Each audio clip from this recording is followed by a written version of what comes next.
The Dark Souls franchise is one of my most favorite franchises in all of gaming.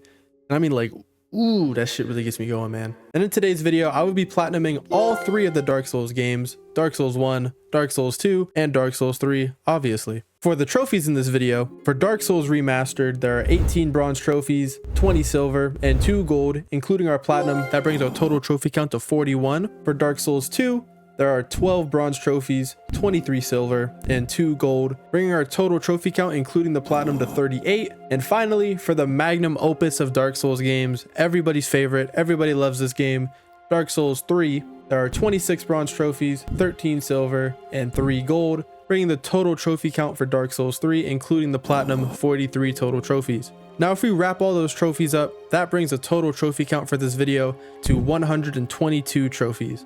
This video is going to be a very long video because it's 3 games in one, and this has taken me a very long time to record and edit and all that. So if you guys do like the video, please leave a like. I would really appreciate it. And I'm not going to waste any more time. Let's get right into Dark Souls 1. For character creation, I went with the name Il Malik after my friend who also makes YouTube videos, so go check him out. For my class, I choose the warrior, and for my gift, I take the master key because honestly, there's not really a different choice. And after creating our beautiful specimen of a character, we are ready to start Dark Souls 1. In the age of ancients, the world was unformed, shrouded by fog. A land of grey crags, arch trees, and everlasting dragons.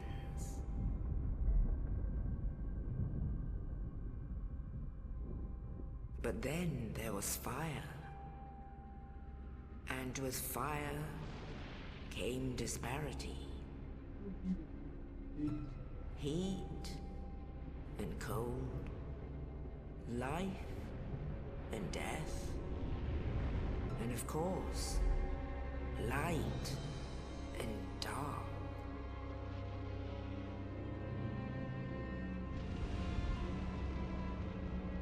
Then from the dark they came and found the souls of lords within the flame.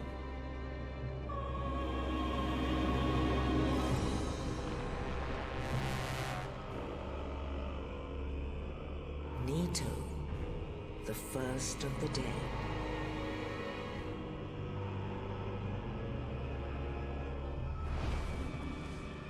The Witch of Izalith and her daughters of Chaos.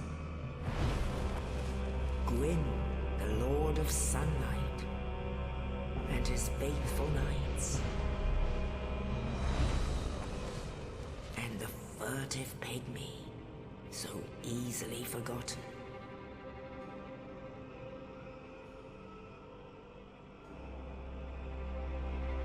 With the strength of lords, they challenged the dragons. Gwyn's mighty bolts peeled apart their stone scales. The witches weaved great firestorms. Nito unleashed a miasma of death and disease. And Seath the Scaleless betrayed his own, and the dragons were no more.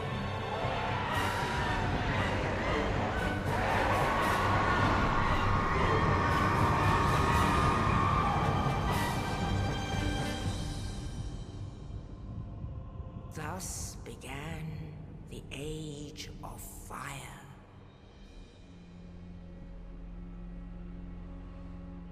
But soon the flames will fade, and only dark will remain.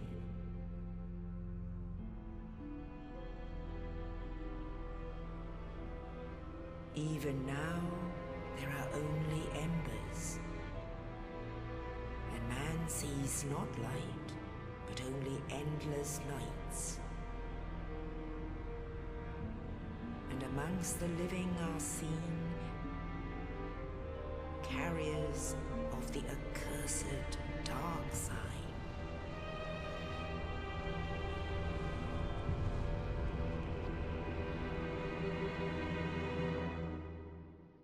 All right, time to start the game. First up on the list is getting out of here. So I take out the Asylum Demon, get carried by the Big Bird, and make our way to Firelink Shrine, which is going to be the main base of operations for the game, where we're going to be sending NPCs, talking to NPCs, buying items, doing all that fun stuff. Yeah, I probably shouldn't be in the New Londo ruins right now. And speaking of NPCs, we're going to talk to the first one here that's related to a side quest. This is Petrus. Fuck you, Petrus. I don't like you. And basically, I will have to complete every single side quest in this game because there are items related to certain trophies we need, and those items are got by completing the side quests. Eventually, my talents take me to the Undead Burg, where I died. Yep, I died in the Undead Burg. Eventually, though, I make it to the bridge and fight the Taurus Demon, taking him out and meeting the best NPC in the entire game, Solaire of Astoria. I also take this opportunity to get the Drake Sword by shooting arrows at this dragon's tail until it pops off. This is going to be a very good weapon for us early game, but falls off pretty hard start of the mid game. All right, Undead Parish time, here we go. I take out my first Black Knight to get a Titanite chunk, which will be useful for weapon upgrading later on. And I meet Andre of Astoria, who's going to be one of a few blacksmiths we meet throughout the game. And we're going to be coming back to him throughout the game as well, just to upgrade our weapons, buy some stuff from him, things like that. And since I'm already here, I go and meet Siegmeyer, who is also a very fun NPC in Dark Souls 1. Love his side quest, love his character, just a great guy. Now this right here is the worst NPC in the game. This is Lautrec, and if you don't know about Lautrec, well, you're going to, and he sucks. He does give us one of the best rings in the game though, so I mean, I can't really be too mad about it. And once we take this little lift down, we're actually going to be back at Firelink Shrine. This is another thing I really like about the Dark Souls games, is the world tying that it has. Everything connects to Firelink Shrine somehow, and I think it's absolutely insane. Once we're back at Firelink Shrine, Lautrec is here, and we talk to him to get a Sunlight Medal. Now we can kick him off this little ledge and get the best ring in the game, like I said before, but we can't do that because he does have a quest tied to him that we would... God, what was that? That we do need to complete. Now it's time to take on the first, I guess, real boss of Dark Souls 1, the Bell Gargoyles. And for this fight, I will be summoning Solaire, just because one, I mean, it's Solaire, he's cool as fuck. And two, every time Solaire's available and we beat the boss with him, we get a Sunlight Medal, which we need for Solaire's questline. So any that we can get to save time farming later, I will do. I ring the first spell of Awakening and make a quick pit stop in the Darkroot Basin to grab the Grass Crest Shield, which I'll be using for the rest of the game. The stamina recovery that comes along with it is just too good to pass up. And then take care of Havel. And then I take care of Havel to get Havel's ring, which should be a staple in pretty much any Dark Souls build, just because of how good it is. And if you don't know what this amazing ring does, it pretty much boosts your maximum equip load by 50%, meaning you can wear heavier armor, wield heavier weapons, without the risk of medium or fat rolling, so it's very useful. Now, I have some explaining to do. As I've been playing through this game, you've probably noticed that I haven't earned any trophies for Dark Souls 1 yet, and that's because I already had 20 trophies going into Dark Souls 1 before recording this video. So that means I already had 50% of the trophies before I decided to make this video. And the big trophy that I will be going for in this playthrough will be the Knight's Honor trophy for acquiring all of the rare weapons. That includes boss soul weapons and random enemy drops. And let me tell you, the random enemy drops can be very brutal, especially one that we will encounter later in the game. But I'll worry about that when we get to it. For now, I take out the Capra Demon and get the Key to the Depths, which is everybody's favorite area in Dark Souls. I don't understand why they have this area in the game. It's so stupid. I get it, it's like, you know, the road to Blighttown, but you could just get to Blighttown the other way, which is the better way to Blighttown. The depths also have the basilisks, which I fucking hate. I don't know why, they always give me so much trouble when I play these games. But this one drops an Eye of Death, which is a covenant item that we need for later in the game. Covenants are like guilds for Dark Souls, and I'll cover them more when we actually unlock one for a trophy, but for now, let's just take out the Gaping Dragon. I have to cut his tail off to earn a weapon for the Knight's Honor trophy, and I had to do this for the Bell Gargoyles as well, and I will have to do it for another boss a little bit later. Once the Gaping Dragon goes down, he drops the key to Blighttown, which, I mean, it's Blighttown. I'm only as excited as I can be, I guess. Now, I have no idea what happened to all my Blighttown footage, but for some reason it only picked up for when I was fighting Quelaag, which I mean is the highlight of Blighttown. Nothing else really happens. So yeah, I mean, there's Quelaag, we're in the second Bell of Awakening, and then we can move on to the mid-game. Our journey leads us to Sen's Fortress. Full of traps, fun. I mean, maybe not a lot of fun, but I mean, at least Siegmeyer's down here, so that's a bonus. And then I meet another NPC who everybody loves. This is Logan, and he has a big hat. Everybody calls him Big Hat Logan. And now it's time for the Iron Golem. He's really easy. Just hack away at his legs, he'll fall down, keep hitting him, and that's pretty much it. Now I did take out the giants that kind of interrupt the fight. They'll throw fire bombs at you, or fire pots rather, from above. But I took those out before the boss fight because I didn't feel like dealing with that. Before I go on to Anor Londo, it's very important that I get this falchion to +10 because it's going to be the weapon I use for the rest of the game. It'll all make sense in a moment, I promise. And honestly, I don't think I'll ever get tired of watching this cutscene and seeing this view. I mean, Anor Londo is just so amazing. I love this area so much. And I think that this is really when Dark Souls 1 starts. Some people say that Quelaag and Blighttown is when Dark Souls 1 is like actually getting into it, but nah, I think it's Anor Londo. However, this part right here sucks. I don't like this part. Once I get past that part, I get the Ring of the Sun's Firstborn because I'll need it for a covenant later on, make my way past the Anor Londo archers, and do some catching up with Solaire. How you been, buddy? And in this chest, I find the Dragon Tooth, which is a weapon that we need for the Knight's Honor trophy. And do you guys remember Lothric, that asshole? Well, he killed our Firekeeper. And we also picked up this Black Eye Orb, and now we have to invade him and kill him. Normally this fight is pretty hard, but I mean, if you just kite them around the area, you could take them out one by one. Honestly, with the Dragon's Tooth, there's a chance you can hit all 3 of them. So really not that bad if you just play it right. Once we kill him, we get a Souvenir of Reprisal, which is going to be another item I have to farm for a little bit later. And we also get a Firekeeper Soul and the Ring of Favor and Protection, which is the best ring in the game. The only downside is once you put it on, you can't take it off or it breaks. But I mean, why would you want to take it off? It really is the best ring in the game. Next up on the Anor Londo checklist is to check in with Siegmeyer and continue his quest line. Really, all he wants us to do is just clear out this room of White Knights. Is that what they're called? White Knights? Black Knights? The Anor Londo Knights. After jumping off this small ledge, I get the Dragon Slayer Great Bow, which is needed for the Knight's Honor trophy. And at this blacksmith here is where I will be crafting the weapon I will pretty much be using for the rest of the game, Quelaag's Fury Sword. I've never used a boss weapon in Dark Souls, so I figured this video would be a good chance to try one out. And I really like this weapon. It was so good for my whole playthrough. And all that leaves for Anor Londo left is the big boss fight with Ornstein and Smo. This fight either goes very well for me or very bad every single time I play. I brought my boy Solaire with me for the Sunlight Medal and because it's Solaire. For my first playthrough, I killed Smo first, and this is one of the bosses that I will be having come back to in New Game Plus because we need the Soul of Ornstein and the Soul of Smo. So for this first playthrough, I'm going to be doing Ornstein, and for the second playthrough, I'll be getting Smo's Soul. You guys ready to see a massive chest? Okay, listen, I had to do it. It's a funny joke, all right? It's funny. Guinevere gives us the Lord Vessel, which finally gives us the ability to fast travel. And now Siegmeyer's in Firelink Shrine. Not for long though, he's not going to be sticking around. However, he does give us the Emit Force Miracle, which we do need for the Prayer of the Maiden trophy for getting all of the miracles. Now let's go back to where it all started, the Northern Undead Asylum. There's a couple things we need to do here. And first up is killing the Stray Demon so we can get a Titanite slab from him, which is one of the only places in the game we can get a Titanite slab. Then we stop in our jail cell and pick up the Peculiar Doll, which is going to be used to access an area in Anor Londo because we're going to do some farming there, and there's a boss where we have to cut off its tail for a weapon. I kill Oscar to get the Crest Shield, which is needed for the Knight's Honor trophy. And I don't think I explained it, but Oscar's just the guy who gave us our Estus Flask at the beginning of the game. Back in Anor Londo, I pick up the Black Iron Great Shield, and then head into the Painted World of Ariamis, which you can't get into unless you have the Peculiar Doll. And I love this area.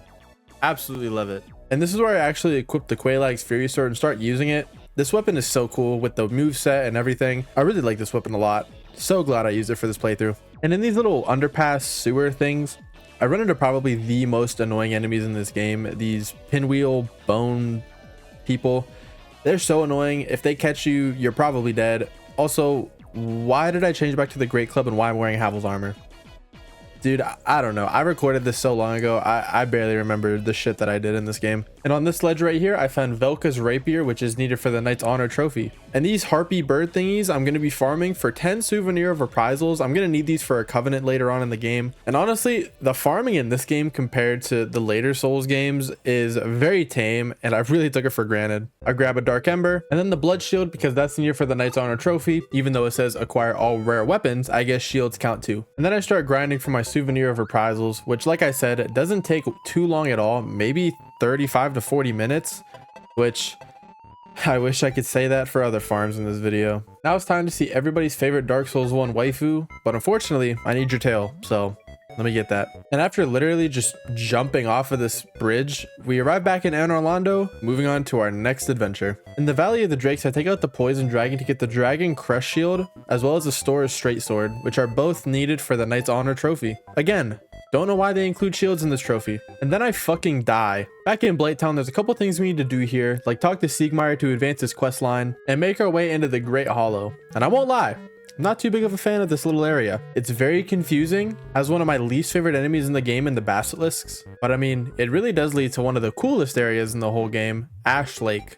Even though it's one of the shortest areas in the game, it's also one of my favorites. Just how ethereal it looks and how it's underground and super hidden. Really like it. And this big ass dragon is cool. I also had to cut his tail off for a weapon needed for the Knight's Honor trophy, but don't know where the footage went, so. And right here I pick up a Miracle Great Magic Barrier, which is needed for the Prayer of a Maiden trophy. And now it's time to take on the Darkroot Basin and Darkroot Garden finally. And first up on the list is to do some farming. I have to farm these stone giants to get 2 weapons needed for the Knight's Honor trophy, the Stone Great Shield and the Stone Great Sword. And then once that's done, I take out the very pointless boss, I think, the Moonlight Butterfly.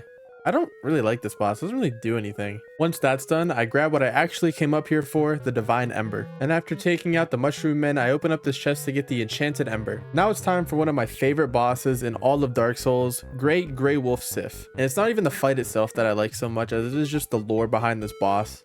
And he's tied to my actual favorite character in all of Dark Souls, Artorias. We get the Covenant of Artorias ring, which is going to be very helpful for an area we're going to right now actually, the New Londo Ruins.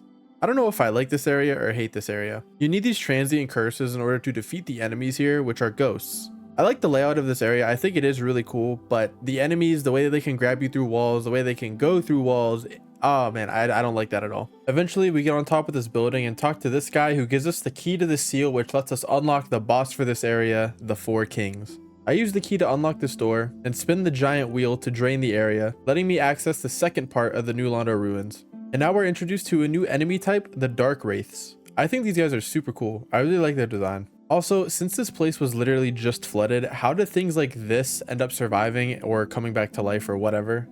It's crazy. In this chest right here, I get the very large ember. And now it's time for the 4 Kings boss fight. This is just a pure DPS check here. So if you don't do enough damage, you're probably just going to get overwhelmed and die. The fight starts off with you fighting 1 king at a time. And this is why I said it's a DPS check, because if you don't take it out within enough time, another one spawns and you have to deal with 2. If you don't take that out, you got to deal with 3. And then it just spirals out of hand very quickly. However, I didn't have this issue for this playthrough. I was able to beat it on the first try. However, in New Game Plus, this probably becomes the hardest fight in the game, just because of how much damage you have to do before the kings spawn in. But after the fight, we get the Bequeathed Lord Soul Shard and also meet this like lizard thing. I always forget what their names are. There's 2 of them. This one's Kaith, I think is how you say it. And then there's another one who's Fromph. I don't know if I'm saying those right. Anyway, we need to talk to this guy because he's going to let us join the Dark Wraith Covenant, which will give us a Dark Hand, which is a pretty cool item. It literally lets us steal humanity from NPCs, which can be very useful for farming that we're going to be doing in a little bit. He also tells us some story beats, which I'll just say we need to place the Lord Vessel and get 4 Lord Souls. That's all he's pretty much saying. That way we can use those 4 Lord Souls and unlock the final boss, which is Lord Gwyn. And then he fucking eats us and somehow it leads us to the Firelink altar. I placed the Lord Vessel, which was probably just shoved up my ass, and I just pulled it out to place it down. And then it unlocks 3 new areas for us to explore, which are where we're going to get our Lord Souls. And those 3 souls are going to be the souls of Gravelord Nito, the Witch of Izalith, and Seath the Scaleless. And since I have the souls for it now, I buy Karmic Justice from Oswald, and then start the late game of Dark Souls 1.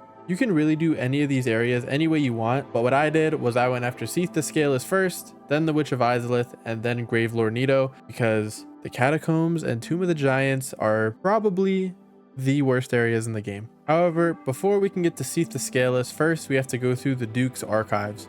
Who's the Duke?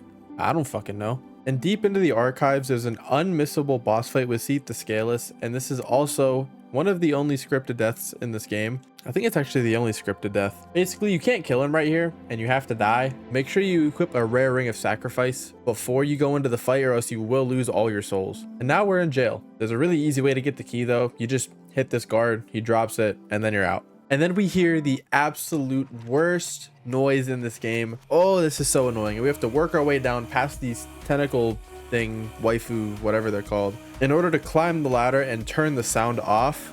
Oh, that was really bad. In this chest right here, I grabbed the Crystal Ember, and now I start the absolute worst farm in Dark Souls 1, the farm to get the Channeler's Trident. There's only 2 Chandler's Trident spots in the entire game that respawn, and they're here in the Duke's archives. I figured I would knock this out now, and I've heard on average that this takes about 8 to 10 hours for some people, but not me though.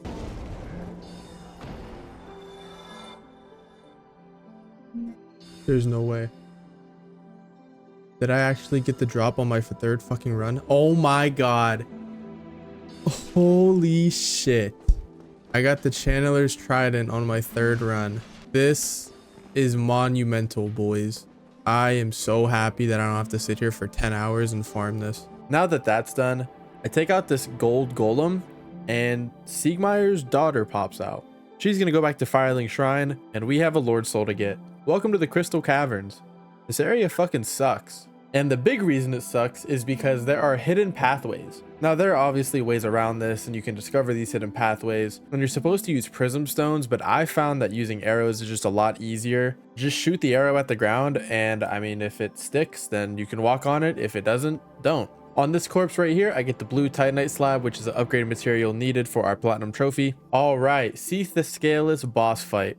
Our first Lord Soul that we're going to be grabbing, and his fight is a little weird. There's this crystal in the back of the map that you have to destroy before you can even damage him, and then once I do that, I have to cut off the right tail in order to get the ever popular Moonlight Greatsword from him. However, I did die a few times in this process. Really shouldn't have, but it is what it is. Eventually we take him down, and that's pretty much the Duke's archives all wrapped up. There is one more thing we have to do. Big Hat Logan did go insane and he has no clothes on, so now we have to kill him. And I believe right there is where you would have gotten the Wisdom of a Sage trophy for gathering all of the sorceries. But I already had that trophy, so of course it didn't pop for me. I talked to Siegmeyer's daughter at Firelink Shrine to advance his quest line, and we're actually going to be seeing him very soon because he's in the next area that we're going to, which is the Demon Ruins leading into Lost Izalith. Personally, my favorite out of the 3 late game areas that we're able to go to. I just really like the area design. The bosses, kind of lackluster, I will say, especially the final boss of this area is very bad. But other than that, I think that this area is very cool. And what I just picked up is a very, very, very crucial item, the Sunlight Maggot. Not only is it going to be helpful in the Tomb of the Giants when we get to that, but this is also going to prevent Solaire's storyline from ending early. Basically, if you don't come here and kill these little maggot things, one of them's going to attach to Solaire's face and he's going to pretty much just die. And you won't be able to continue a story, you won't be able to finish it, you won't be able to do certain things needed for the platinum, and it's just a big headache. And the first boss in this area, the Fire Sage Demon, is literally just a rehash of the Asylum Demon and the Stray Demon, just red. So yeah, that's that fight. Then right after we have the Centipede Demon, which is a lot cooler than the Demon Fire Sage. However, he's immune to fire, so I had to bring out the big Oonga Boonga Bonk stick to deal with him. And he drops the orange charred ring, which greatly reduces lava damage, which that's pretty much all of Lost Izalith, so gonna need that equipped literally the whole time we're here. And here's Solaire. He's moping about. If you talk to him here, he's gonna go back to that spot that I was talking about, and that Sunlight Maggot is going to attach to his face. I mean, he's gonna go there either way, but now that Sunlight Maggot isn't gonna attach to him and pretty much kill him. And welcome to Lost Izalith. Like I said, this is my favorite area out of all the late game areas, besides probably like killing of the First Flame, but that doesn't really count. And even though I said that Lost Izalith was my favorite area, not a lot goes on here. The big highlights are that we advance Siegward's quest line. Have I been calling him Siegward this whole time? This is Siegmeyer. In Dark Souls 3, it's Siegward, but in Dark Souls 1, it's Siegmeyer. So if I said the wrong name, I apologize. Anyway, I pick up the red Titanite slab, and then I take on a definite boss of all time in Dark Souls, the Bed of Chaos. This is widely known as probably the worst boss in this entire game.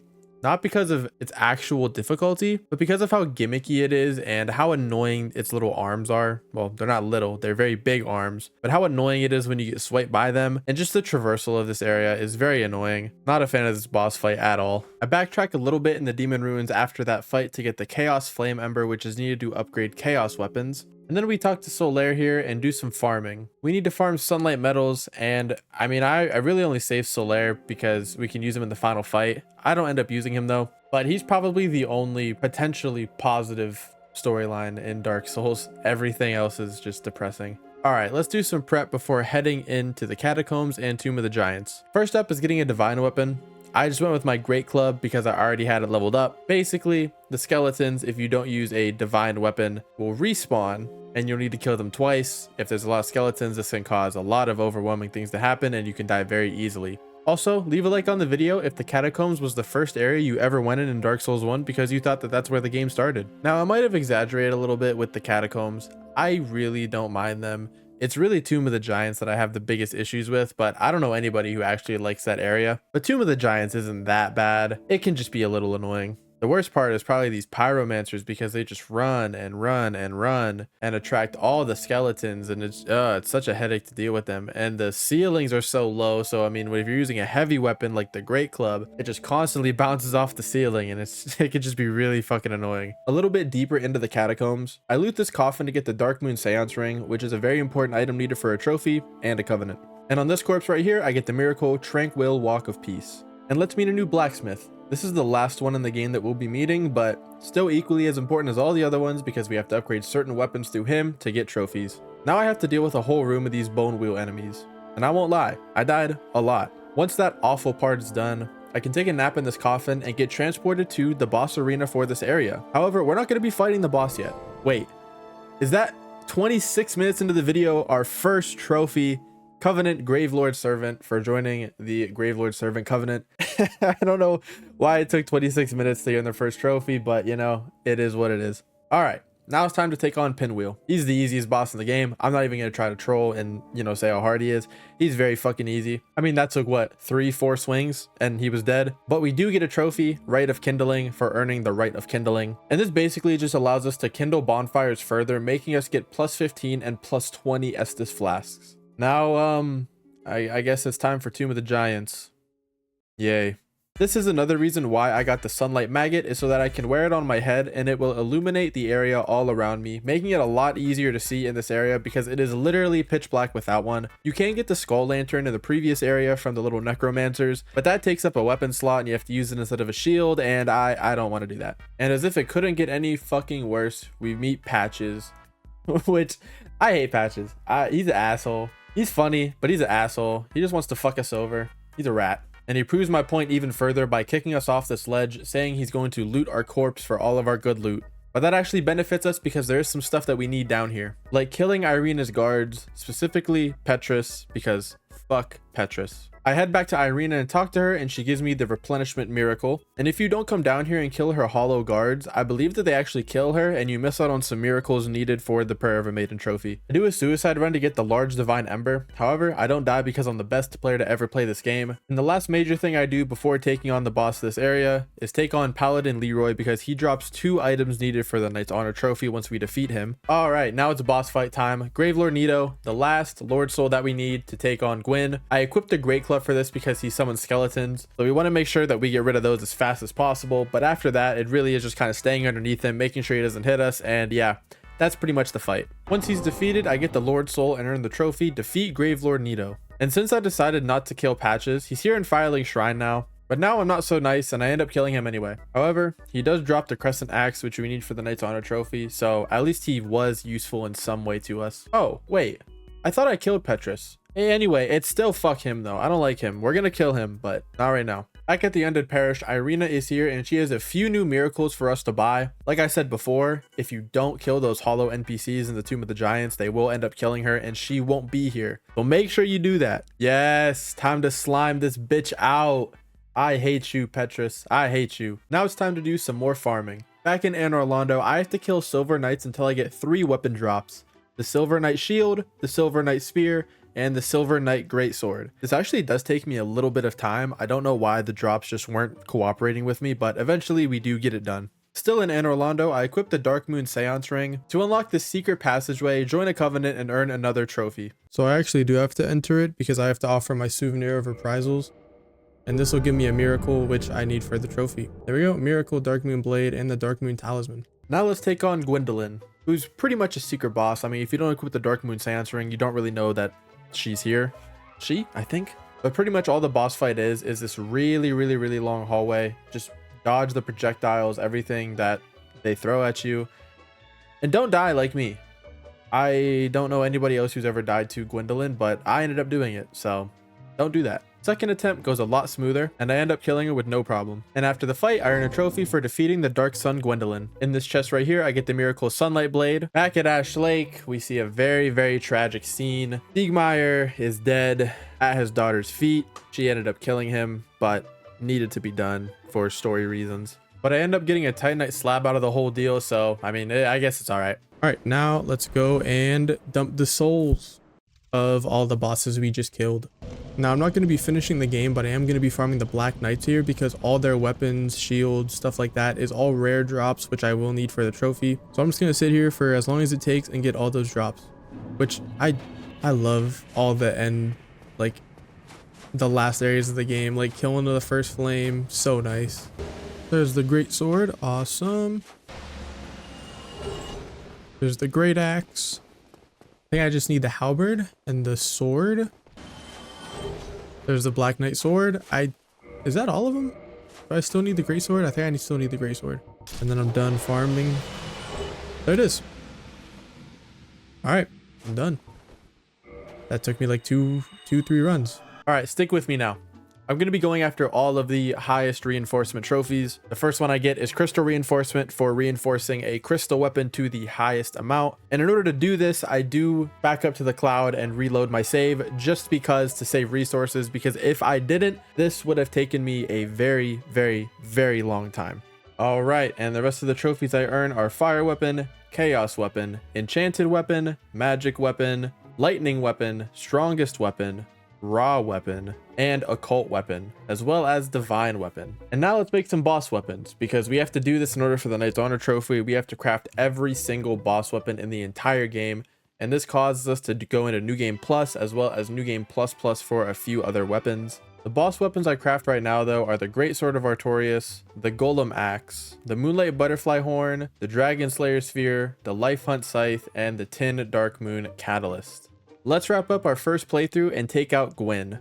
I died a lot during this boss fight. I really haven't fought Gwen in a long time, so learning his attack patterns again took me a little bit. However, I still remember how to do that first frame parry. But yeah, I mean, this fight did take me a long time. It really shouldn't have. It was a lot of silly mistakes that I kept making, but eventually, honestly, after about like an hour, yeah, this fight took me about an hour. I defeat Lord Gwyn, get his soul, and then just leave the area to get our first ending, the Dark Lord ending.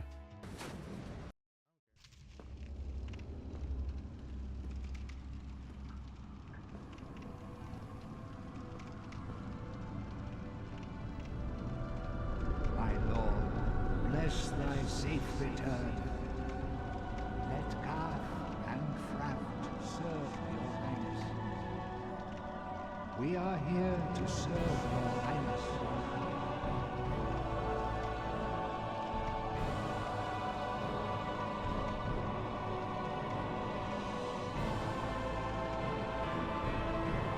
Let the true dark be cast upon the world.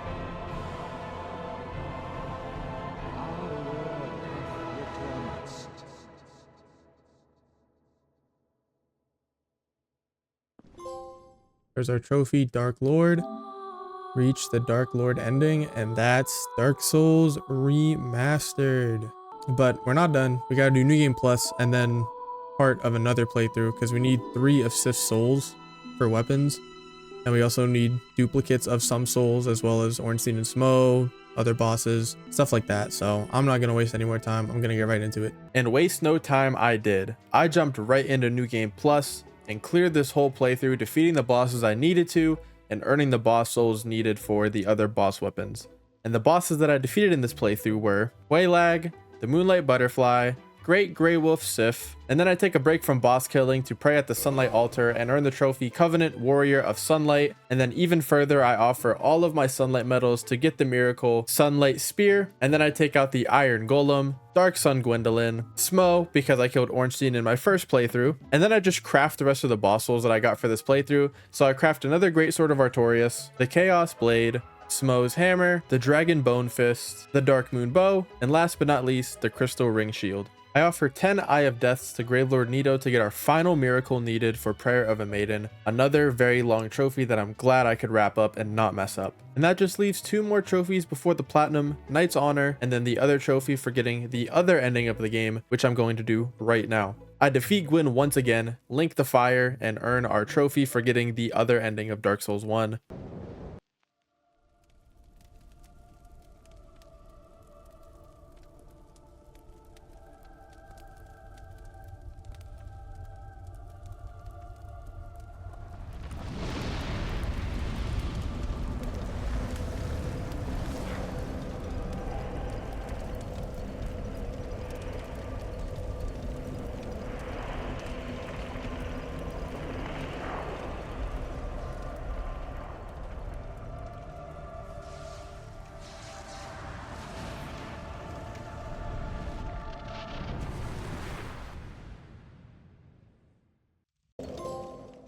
And then that just leaves one more thing to do. Knight's Honor, the longest trophy in this entire game. Probably the hardest as well, just because you have to do another playthrough of this game, and then New Game Plus Plus, and just the grind that it is.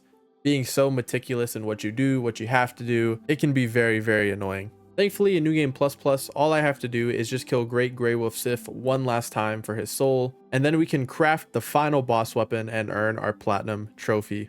Let's craft the Great Shield of Artorias and the Great Lord Great Sword.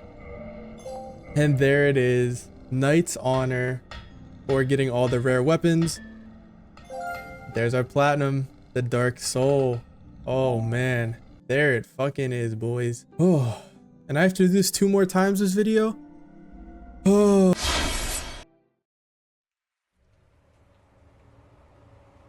Perhaps you've seen it. Maybe in a dream. A murky, forgotten land.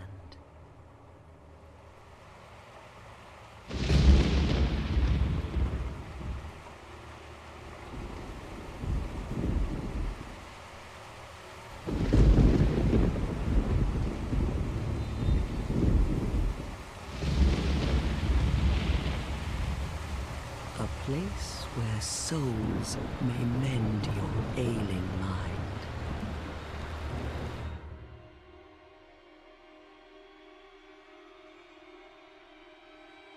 You will lose everything. Once branded. The symbol of the curse. An augur of darkness. Your past, your future, your very light.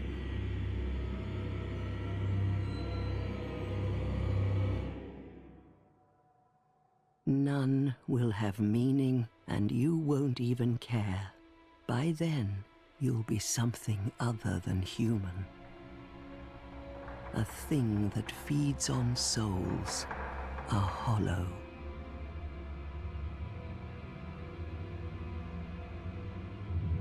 Long ago, in a walled-off land far to the north, a great king built a great kingdom. I believe they called it Drang Lake. Perhaps you're familiar. No, how could you be? But one day, you will stand before its decrepit gate without really knowing why.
withdrawn to a flame.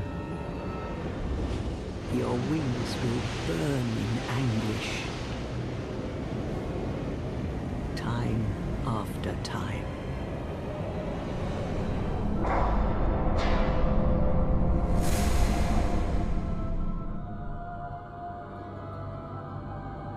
For that is your fate.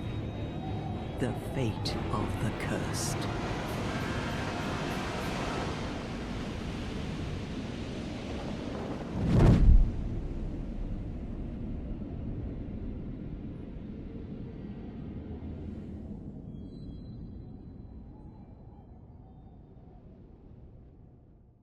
Welcome to Dark Souls 2, and I know that a lot of people don't like this game, and I can understand why, but personally, I don't mind it. I don't think it's terrible. And unlike Dark Souls 1, I don't have any trophies going into this, so I'm going to be earning every single trophy and showing all of them in this part of the video. We start off in the Things Betwixt and open this door right here to see a cutscene with all of these old ladies surrounded by a fire, letting us know that we're going to die over and over again and lose all our souls and become hollow. Then I get to name my character. For this game, I went with the name Lehamza, my other friend who also makes content.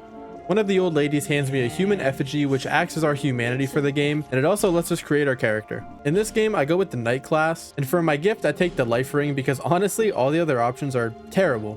To be fair. There we go. I think this is a pretty accurate representation of what my friend looks like. And right after I get out of the cutscene, I earn my first trophy, Self-Recollection. And then absolutely on purpose, I fall off this ledge and earn our second trophy. This is Dark Souls. Again, I did this on purpose, I promise. Once I complete the little tutorial area, I enter the best world hub in all of the Dark Souls trilogy, Majula. This is my favorite hub in all of the Dark Souls games between 1, 2, and 3. I think it just does it so well. It really feels like home. It's so nice. There's so many things you can do here. Very open, very pretty. I love this place. Then I meet our Firekeeper for this game, the Emerald Herald. She has the most aura in all of the Dark Souls games for all the Firekeepers too. She's the coolest one for sure. I exhaust all this NPC's dialogue to join our first covenant and earn a trophy, Covenant of the Meek. Let's get to the first area of the game that I'm going to be clearing out, Forest of the Fallen Giants. I like this area. It's very green. And thankfully in Dark Souls 2, there's no Knight's Honor trophy, so there's no collection of rare weapons. However, there is still going to be some farming. One of the worst in this series, I won't lie. However, in place of Knight's Honor, replacing it is the Gesture Maestro trophy for learning all gestures, which some of them are missable. But other than that, it's just the normal Master all sorceries, miracles, pyromancies, and hexes as well. And in this game, there's a trophy for sending a certain amount of NPCs back to Majula, and this is the first one that we're going to be sending back. Melentia, that old hag. But before sending her back to Majula, I buy Leningrass key so that way I can unlock his door and have a blacksmith at my disposal. A bit deeper in the area, I meet another NPC and we send him back to Majula, and this one actually has a trophy attached to him. Basically, when we go to certain spots in Drang Lake, there's going to be torches that light up in Majula in his little area, and there's a trophy for lighting up all those torches. In this room right here, I get our first sorcery, Great Soul Arrow. Then I meet Pate, who's another NPC, and let's take on our first major boss of the game, the Last Giant. He's very easy.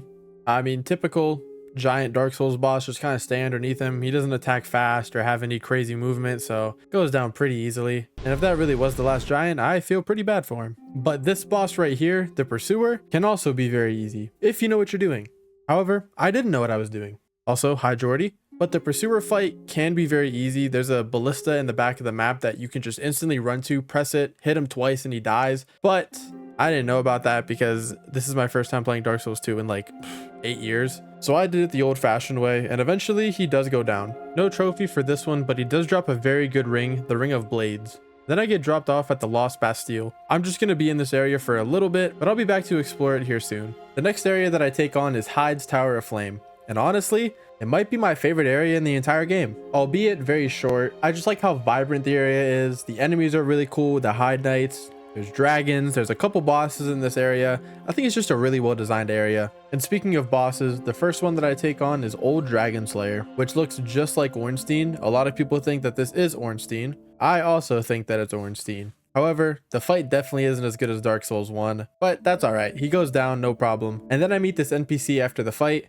He's going to become useful a little bit later. We're going to join his covenant once we progress later in the game, and we're going to get a trophy for it. I then head over to the opposite side of the tower and take on the Dragon Rider, which is a very lackluster boss fight. You can just kind of walk around him, like most bosses in Dark Souls 2, honestly. But I thought that this was going to be a lot cooler than what it actually was. And after that fight, I meet Licia and send her back to Majula because she counts for the trophy for adding more to the population. All right, next area. And this one's actually underneath Hyde's Tower of Flame, No Man's Wharf. It's a pretty cool area. It's like pirate ship theme. And in this area, I meet my favorite NPC of this entire game, Lucatiel. They do have like these dark lurking enemies, which look pretty cool. And on this ledge right here, I find the Emit Force Miracle, which is needed for our Miracle Trophy, obviously. Then I die to a very, very, very dumb trap that I shouldn't have died to, but I did. I pull this lever and it lights up the area to the boat, which is where we need to go for our boss fight. Right before I get on the boat, I meet this NPC who I can't talk to yet because my magic isn't high enough. This one's locked behind a stat requirement, but eventually I will get that up and we will be able to talk to him, send him back to Majula, buy some stuff from him, and get a couple trophies. Now in Dark Souls 2, you actually do have to use summons for boss fights to progress some character storylines. So I use Lucatiel for this one, which is the Flexile Sentry, a very interesting fight. There's kind of two enemies. They're just back to back with each other and one attacks while the other doesn't. However, what's not cool is the weapon durability. Weapon durability in this game is terrible. Your weapons break so fast, especially the weapon that I will be using. The durability of it is terrible. And yeah, not a fan of durability in this game. And after the boss fight in this chest right here, I get the Pyromancy Flame as well as the Pyromancy Fireball. Once I take the boat, it leads me to the Lost Bastille, and now I will be clearing this area out.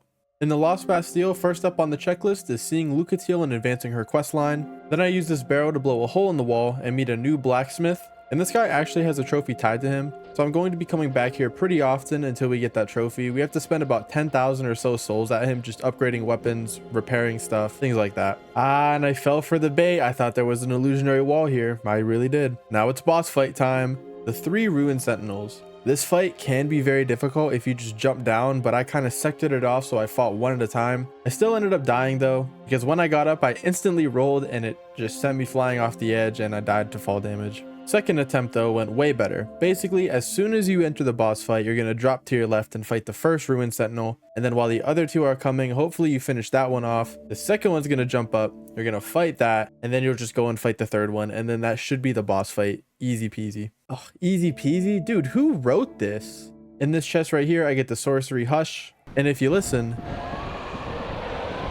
this area has Bell Gargoyles, but I'm not going to be fighting those yet. I'm going to come back later because yeah, there are multiple sub areas to the Lost Bastille. There's the next area that we're going to, which is Sinner's Rise, and then the other one, which is Belfry Soul. Not Belfry Soul, Belfry Luna. Belfry Soul is in a different area, but we need to get to Belfry Luna in order to gain access to a covenant. But like I said, that won't be till a little bit later. I unpetrify this dude, and this is Strayed. He's a merchant, and we're going to be purchasing a bunch of different sorceries, miracles, hexes, all that fun stuff. He also teaches us the gesture. Time for Sinner's Rise. A very short area. This has our second, I want to say, main boss of the game, the Lost Sinner. She kind of reminds me of Lisa Trevor from Resident Evil 1. But I guess she's tied to the Old Witch of Izalith from Dark Souls 1, which is pretty cool. I did bring Lucatiel for this boss fight to get her second boss fight that we need for her out of the way. But after a few minutes of just hitting her from the back, hey yo, she does eventually go down. Then I light my first Primal Bonfire and earn a trophy. The only place that Primal Bonfires go back to is Majula. You can't fast travel to or from them, and this basically just marks the end of an area. But there's only a few of these in the game, and I guess now would be a good time to explain levels in this game. You level up so much faster in Dark Souls 2 than you do in 1 or 3 in my opinion, but there is one stat in Dark Souls 2 that isn't in any other Dark Souls game, and it's adaptability. Which, if you don't know what adaptability does, it is directly tied to the amount of iframes you get, or invincibility frames, as well as the speed of item usage, like Estus flasks, life gems, and also how fast you raise your shield, but I mean that's not really important. The big things are the iframes and the Estus flask use. I speak to Licia and Majula, and she turns this contraption so that we can access our next area, Huntsman's Copse. I talked to this old dude before the area, and his name's Felkin. He's also a merchant that we can purchase hexes from. Now, I'm not the biggest fan of Huntsman's Copse. Am I even saying that right? I just think it's very easy to get lost, and it has this god-awful jump that we have to make to get an item. Eventually, though, I do make the jump and get the Token of Fidelity. And you remember that NPC at Hyde's Tower of Flame that wouldn't talk to us? This is the item that we give to him in order to join the Blue Sentinels and earn ourselves a trophy. And I don't know, maybe my brain is just super smooth, doesn't have a lot of wrinkles on it, but this place is very easy to get lost in, and I don't like that. And on top of that, it has one of my least favorite bosses in this entire game. I don't see the point in having this boss, it's so dumb. The Executioner's Chariot. I don't like this fight at all. I think this boss fight is the start of where Dark Souls 2 kind of starts to get its reputation for being the worst Dark Souls game. There's just a lot of fights like this that really shouldn't be here. They don't make a lot of sense. They're very just bad. And yeah, this fight, 0 out of 10 for me. That's enough complaining for me though. I don't want to shit talk this game because I really do like it. I meet another NPC who has beef with Pate. His name's Creighton. He doesn't like Pate for some reason. We end up learning a gesture from him, so I already like him more. Back in the Undead Purgatory where I fought the Executioner's Chariot, I find this NPC whose name I can never get right. I think his name is Taichi or Tichi, something like that. Basically, he runs a covenant that we will join later in order to earn a trophy, but right now we can't because we don't have the item, and I'm not invading anybody because I don't think anybody's playing Dark Souls 2 PvP. On the other side of Huntsman's Copse, I get the Combustion Pyromancy, and it's time for another boss fight. The Skeleton Lords. Now, I said I was done complaining, so I'm not going to say anything bad about this boss fight, but it's really just a big gank fight where you just fight a bunch of skeletons and then that's pretty much it. That's the boss fight. Next area on the list, Harvest Valley. This is the resident poison area that is in every single Dark Souls game, and I meet another NPC to send a Majula for progress for that trophy. Then I head back to the Cathedral of the Blue to hand the token of fidelity to this guy, and he lets us join the Blue Sentinels and we earn ourselves a trophy. And he also has a gesture for us to learn. Then I head back to No Man's Wharf, and since I now have the stats to do it, I talk to this guy, Carhillion, send him back to Majula. He's gonna have a bunch of spells for us to buy. Then I head back to the Harvest Valley and start clearing that out. Not only does it have like poison pools, but it also has poison mist that poisons you over time. This area is very short though. It connects to another area, the Earthen Peak. And if you've played Dark Souls 2, you know that the Earthen Peak is access to one of the most iconic bosses in Dark Souls history, one of the most menacing, worst bosses ever, just completely fucks up your game. The Covetous Demon. Now listen, this guy is notorious for being one of the most useless bosses in Dark Souls. He's memed everywhere. Nobody likes this guy. There's a few bosses in this game that are like that, but this one really sticks out to me because, I mean, what is the point of having a boss fight right here? Especially one that, to be honest, is very lackluster. A really cool thing that you can do in the Earthen Peak is actually light this windmill on fire, and you'll see the impact that this has a little bit later. Then I meet Laddersmith Gilligan. He has a trophy attached to him. We send him to Majula, and he's also going to give us access to ladders, which we can use because there's a giant pit in Majula that we can climb down and get access to other areas. He's also the only NPC, I believe, that has a cutscene directly attached to him when you first meet him, and he has a gesture for us to learn. And the last thing that I do with this guy for now is buy the ladder miniature because it's going to be a useful item that we're going to need later. I open up a chest to get Great Heavy Soul Arrow, and then meet up with Pate again to advance his questline. And in this chest, I get Lightning Spear. Now it's time for a boss fight. The main boss of this area, Mytha the Baneful Queen. I actually died to this boss fight, and this is the second run that I'm doing. But anyway, the reason why I burned that windmill is because there's a giant poison pool that's in this area. But if you burn that, that's not in this fight, and it just helps a lot. I really do like this boss fight though. I like the design of this boss. I like how she kind of throws her head and it acts as like a little grenade. Overall, I like this fight. Okay, we take the lift up to enter the Iron Keep. I'm not going to be taking on this area right now because, to be honest, I am pretty underleveled to take on this area.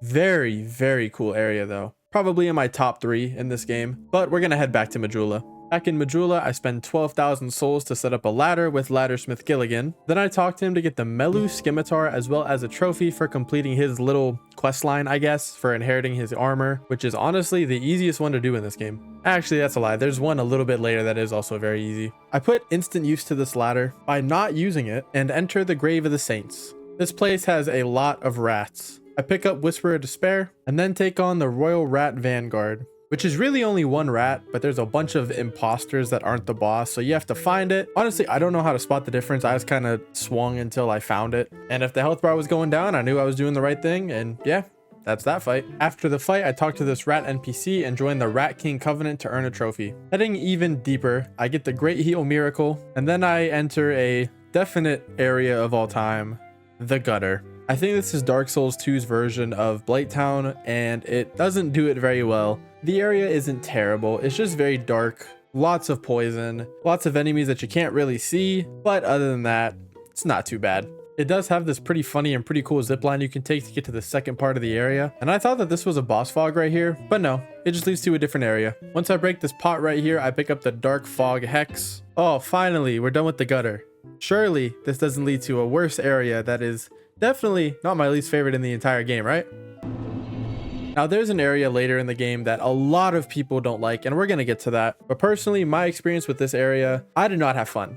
Not at all. It is very, very short, but with the little monsters that come out of the wall, and then I got invaded like 5 times here. I don't know why. And just this color of green pisses me off too. Overall, just not a fan of this area. And the fact that I have to fight fucking Prime Mark Henry and Brock Lesnar while being Rey Mysterio, I don't really like that. Once I take both the giants out, I get the Forgotten Key, which is going to be a key item I need. See what I did there? To join a covenant a little bit later. Now let's finally finish up these awful areas. I summon Lucatio for the 3rd and final time that I need for her questline, and then we go and take on the main boss of this area, the Rotten. I don't really have much to say about this boss. A lot of people use bonfire aesthetics to farm this boss over and over again to get a lot of easy souls because he is a very easy boss fight. And with the summon, you can kind of just sit behind him and whack away at him, and eventually he'll go down. Pretty cool design wise though. And I light another primal bonfire to get a trophy. Back in Majula, I pick up the item, the Ring of Whispers, because it's going to help here in a second. Making our way to the next area, I use this fragrant branch of yore on this NPC right here, and then give her some clothes to earn a trophy. And the next time that I rest at Majula, I earn the trophy for increasing the population. I meet another NPC, Ben Hart. We're gonna have to use him a few times in boss fights as well. He also has a gesture for us to learn. New area time, the Shaded Woods. And at the bonfire, the Shaded Woods actually splits up into 3 different areas. But the only one honestly we're talking about right now is the very, very foggy area that there are literally invisible enemies. But that Ring of Whispers that I bought back in Majula is gonna come in handy right about now because there is a head right here that we have to talk to. First up, he has a gesture that we can learn from him. And once we exhaust all his dialogue, he gives us some equipment and we get a trophy. And do you see what I mean when I say literally invisible enemies? You can't see them. They can get very easy backstabs on you. This area can definitely be a nightmare. Once I get out of the foggy area, we're still in the Shaded Woods, but just a different part. Also, I lied. This is where I need the Ring of Whispers. For this NPC, Man Scorpion Tark, which he's really cool. I like him a lot. Then I get myself the Repair Sorcery. And actually right here, there's a hole in the floor that you can drop down, open this chest, and get Homing Soul Mass. And then I meet a new NPC, Dark Diver Grandel. I don't know how he maneuvers throughout the game, but this isn't the only area that we see him, but he's going to be another key NPC we need in unlocking a trophy. And the boss for this area, Scorpioness Najka. I like this fight a lot. I like the design of her, not because I'm a goon or anything like that, so don't get any fucking ideas. After I take care of Najka, I come into the next area, the Doors of Pharos. There are these items in the game known as Pharos Lockstones, and basically, they can unlock a bunch of secret areas, stuff like that. This area is full of them, however, there's only like 1 or 2 that actually matter. I head back to Tark and he lets us learn a gesture from him. Once I open this door right here, I meet another NPC. This one going to be, like all the others, pretty important. We're going to be able to craft boss weapons and get the weapon that I will be using for the rest of the game. Just not right now, but in a couple areas. Oh yeah, and this is Ornifex. Back in that little area underneath Majula where we purchased the ladders from the laddersmith, I open up a chest here to get Soul Vortex, as well as Great Lightning Spear. And do you guys remember this guy? Well, now I'm back and I'm actually going to join the Covenant this time and earn ourselves a trophy. Alright, Doors of Pharos time. I died a couple times in this area, but after I get the Hex Twisted Barricade, and then I die again. I use the first Pharos Lockstone of the area to unlock this secret passageway which leads us to a boss fight, the Royal Rat Authority, which I'm pretty sure the main enemy in this fight is a dog, but yeah, not much to say about this one. You know, now that I'm looking at it again, this is definitely a rat. I think. Anyway, the Doors of Pharos leads to Brightstone Cove, Tesseldora. I'm going to be spending a lot of time in this area over the course of this platinum because there's a farm that goes on here that's very tedious and gives me a little taste of what's going to happen in the next game. I've been working on upgrading my weapons slowly but surely, and right here I earned the trophy for upgrading a weapon to its maximum, as well as using enough souls to get Macduff's equipment and earn another trophy. And that farm I was talking about is farming for sunlight metals. I earned the trophy for joining the Covenant of Sunlight earlier in the video, but we still need to farm 30 of these things. Yep, 30. It doesn't sound too bad, but this might have taken me upwards of 15 hours. Needless to say, my luck was terrible. I'm gonna do this passively for now and just continue on with the area. Huh. Spiders on the door. I'm sure this isn't foreshadowing.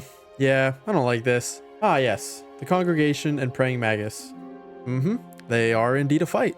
Oh man, I really don't like these spider enemies. And the boss of this area doesn't help that. Holy shit, that's a lot of spiders. Ornifex is here, and this is where I'm going to get the weapon I'll be using for the rest of the game. The Butcher's Knife. I really like the reach of this weapon, and successful hits restore HP with it. The only downfall is that the durability of this weapon is pure doo-doo garbage. Creighton and Pate settle their beef with each other, and Creighton is the one that wins this time. Well, unfortunately, your prize is joining him. No winners here besides me. All right, let's make our way to the boss. And yeah, it's a giant fucking spider boss. Meet the Duke's Dear Freya, the main boss of Brightstone Cove Thesseldora. I brought 2 summons with me for this fight because the way this boss works is 1, there are spider ads, and 2, this boss has 2 heads and you can only attack 1 at a time. And the more summons you bring, the more health the boss has. So this fight took a long time, but eventually the Freya goes down.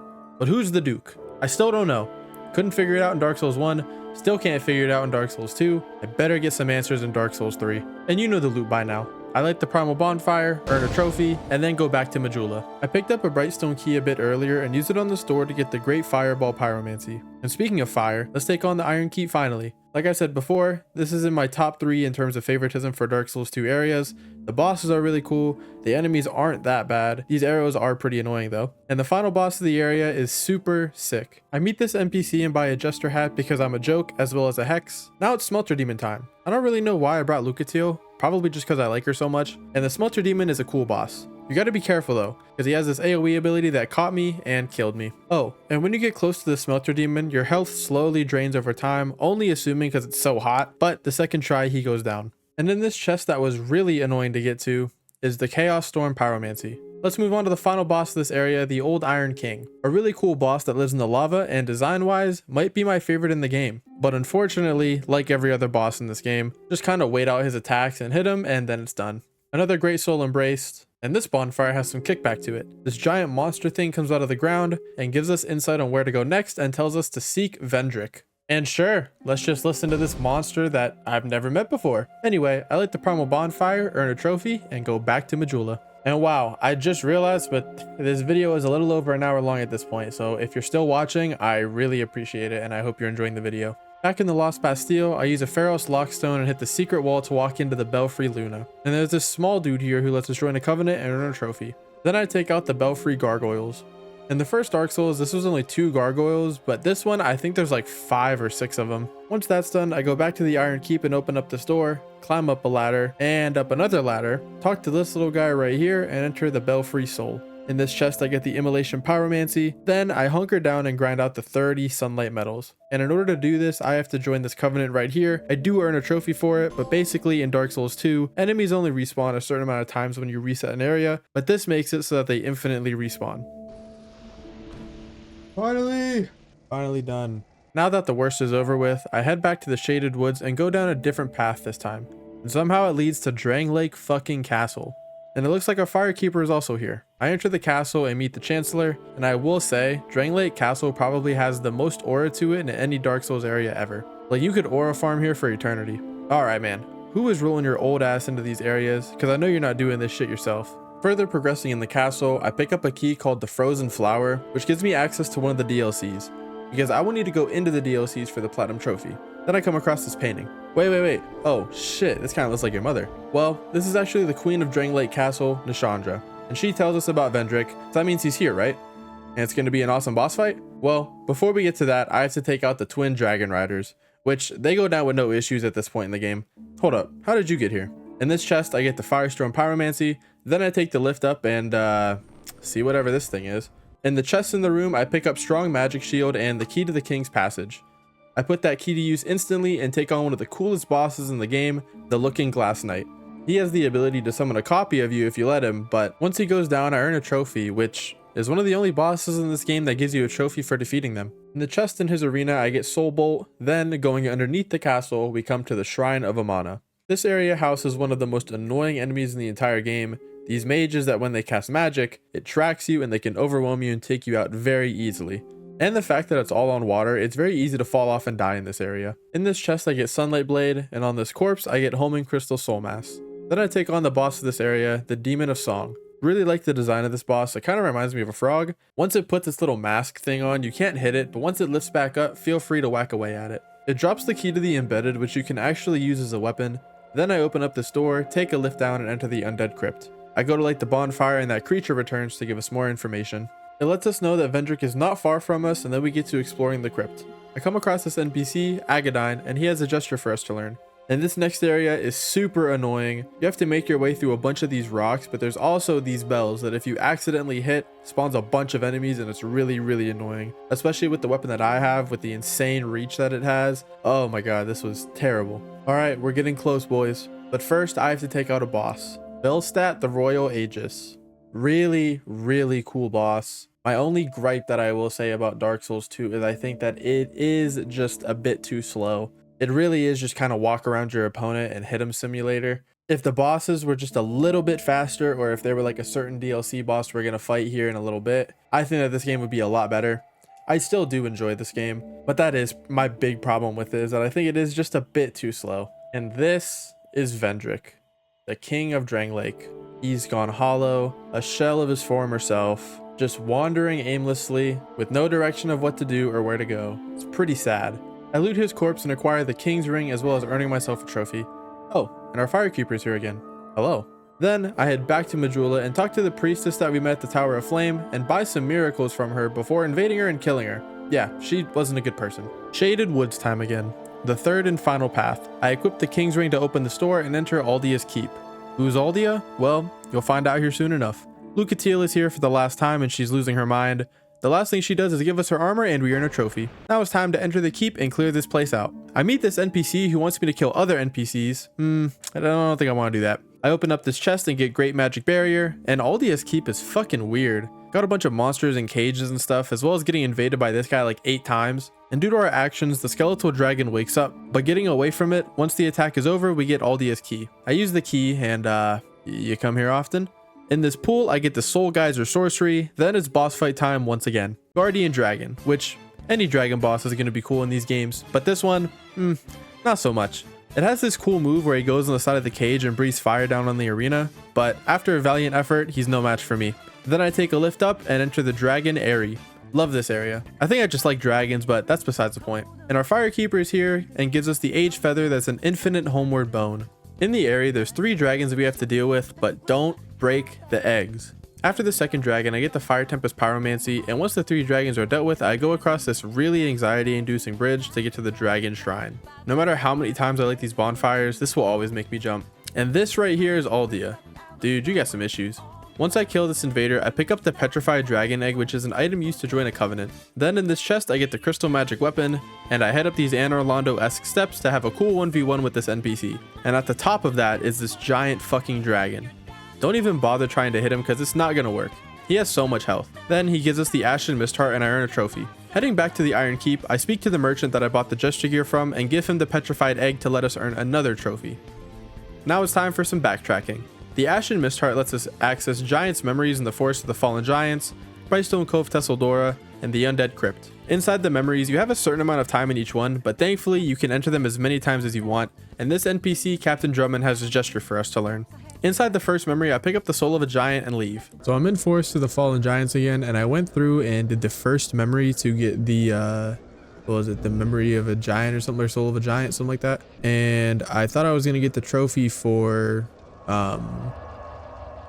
all the gestures, but I missed one, and the one that I missed is in Drangleic Castle. So I'm gonna go back real quick and get that, and then we'll get the trophy. Hopefully he's still there. He should be, at least. All right, cool. I can't believe I forgot to do this the first time I was here. There we go. Gesture Maestro. Learn all gestures. Yo, it's my guy Benhart. All right, another Soul of a Giant. I get myself the Heavy Iron Key, and now we're in the last memory. Memory of Jai? Who is this? No, we're not gonna summon Drummond. We have to summon Benhart because we need to for his trophy. Right here, I'm pretty sure it's just a boss fight. It's actually crazy. Wait, this is actually cool. The Giant Lord. This is actually sick. All right, there's the Giant Lord down, and Benhart survived, of course. The Lord, or the Giant Lord Soul, and the Giant's Kinship, which is needed. All right, so we're gonna get a couple trophies here. I'm gonna be getting Holder of the Fort for getting Drummond's gear. I guess we gotta go back to the first memory. All right, we're just gonna talk to you. Get the helm, and there's Holder of the Fort. Inherit Captain Drummond's equipment. Now we're just gonna go see Benhart again and get the trophy for getting his armor, and we get a very iconic weapon. The Moonlight Greatsword. which I was very tempted to use, but I think I'm gonna refrain. I don't know, I might give it a try. I always loved the Moonlight great swords and Moonlight weapons in Dark Souls and Elden Ring. Oh, never mind. I think he's gonna survive. There we go. Moonlight greatsword.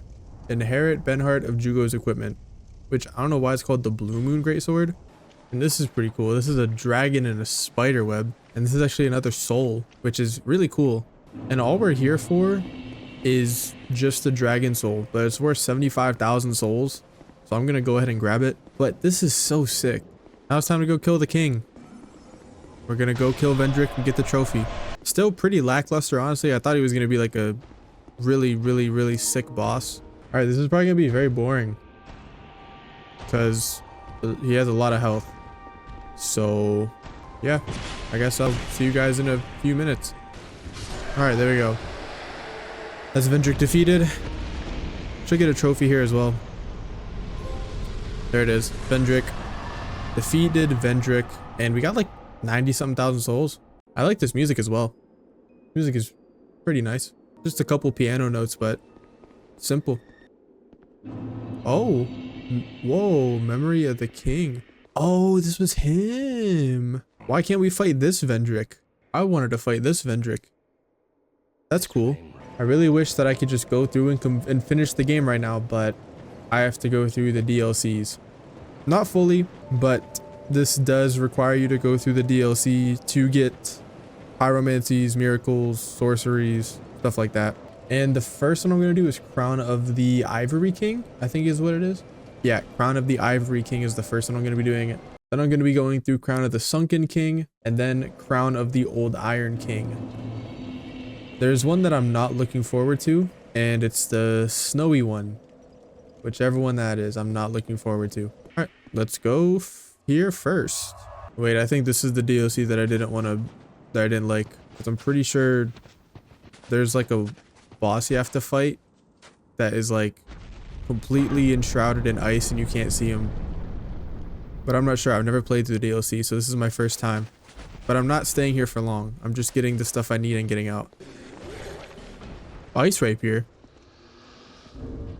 Hold on, I've heard stories about this weapon. I heard that this weapon is very good. I was completely wrong about this DLC too. I really like the area and going through the snowy DLC, albeit for a short amount of time. And we get our Splintering Lightning Spear Miracle. And then we're just gonna run right through here, pick this up, and there it is, Soul Flash. And unfortunately, we're done with this DLC. And now we're gonna go to the Crown of the Sunken King is the second one that we're going through. And unfortunately, we gotta go through the Black fucking Gulch. This area fucking sucks. Oh shit. Sholva Sanctum City. Whoa. This is fucking nuts. Wow. Is that a dragon? Dude, this is... Wow. If this was in the base game, this would be... I would be blown away. I mean, I am blown away, but I'm very surprised. There's our sorcery focused souls. And right here, we're gonna get a miracle, I think. I think it's a miracle. It's called Denial. It's the third one out of 4 that we need for this DLC, so we're almost done. Dark Greatsword. And now we are done with the DLC. This so far it was okay. I thought it was pretty good. I almost just died there. But that's it for this DLC, the Sunken King, and now we're on to the longest DLC. Was this Ivory King, I think? Iron King, I think is... Yeah, Crown of the Old Iron King is the next one I'm going after. And I will be fighting a couple bosses here, which I am excited about. And look at this DLC, man. So beautiful. I get the Dance of Fire Pyromancy off this corpse, and then Recollection, then Fire Snake. Now it's time to take on one of the 2 bosses in this DLC that I'll be fighting, the Fume Knight. One of the most difficult bosses in this game. He hits very hard, has a second phase, also hits very fast in terms of Dark Souls 2. His swings are very wide as well, so it's easy to get caught by the attack, and I absolutely died more times than I'm brave enough to admit in this fight. But eventually he goes down and we can get to the real final boss of Dark Souls 2, Sir Alone. He is the boss in this game. Very fun, very cool arena. Even has this cool feature where if you beat the fight without getting hit, he commits seppuku, I think is how it's pronounced, which he basically just kills himself. I'm not good at this game, so I didn't get that, but I still killed him. And that's the DLCs done and over with. Next up on our checklist is going back to the Black Gulch and using the forgotten key on this door, talking to Darkseeker Grandal, and letting us join a covenant to earn a trophy. Then I start working towards the next trophy for killing the Dark Lurker. There's some prerequisites for this trophy like killing NPCs, so after I do that, now it's time to face the Dark Lurker. Actually a pretty difficult boss once it splits into two. After a few attempts it goes down and I earn a trophy for maxing out my devotion to a covenant. Speaking to Grandal once again, that's done and I get the Great Resonant Soul as well as Climax and finally buying all the spells we can from him. Now let's go finish this game. I talked to our Firekeeper and enter the final boss arena. First up is the Throne Watcher and Throne Defender. And yes, first up, because this is one of 3 boss fights. Next up is the Queen of Dranglake Castle, Nishandra, in her true form, I guess. So we gotta take her down and honestly, very underwhelming. All you have to do is watch your health being next to her because it drains over time, but if you hit her a couple times, run away, heal, then go right back in, it isn't an issue. Okay, final boss time. Aldia, Scholar of the First Sin. Wait a minute, that's the name of this game. Yeah, Aldia is not hard at all. Then I go to the throne and watch the ending.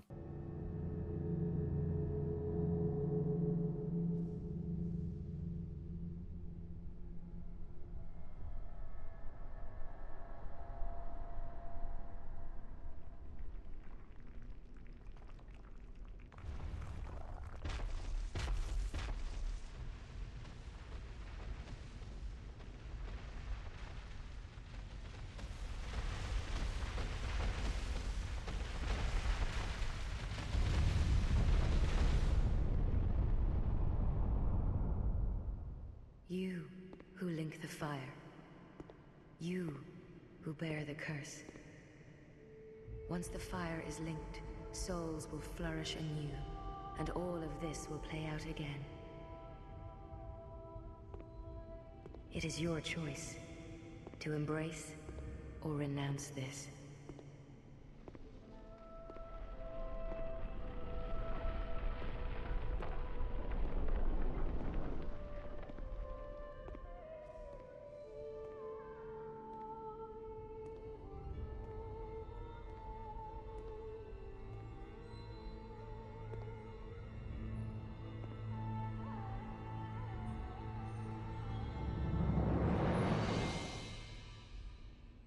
Great Sovereign, take your throne.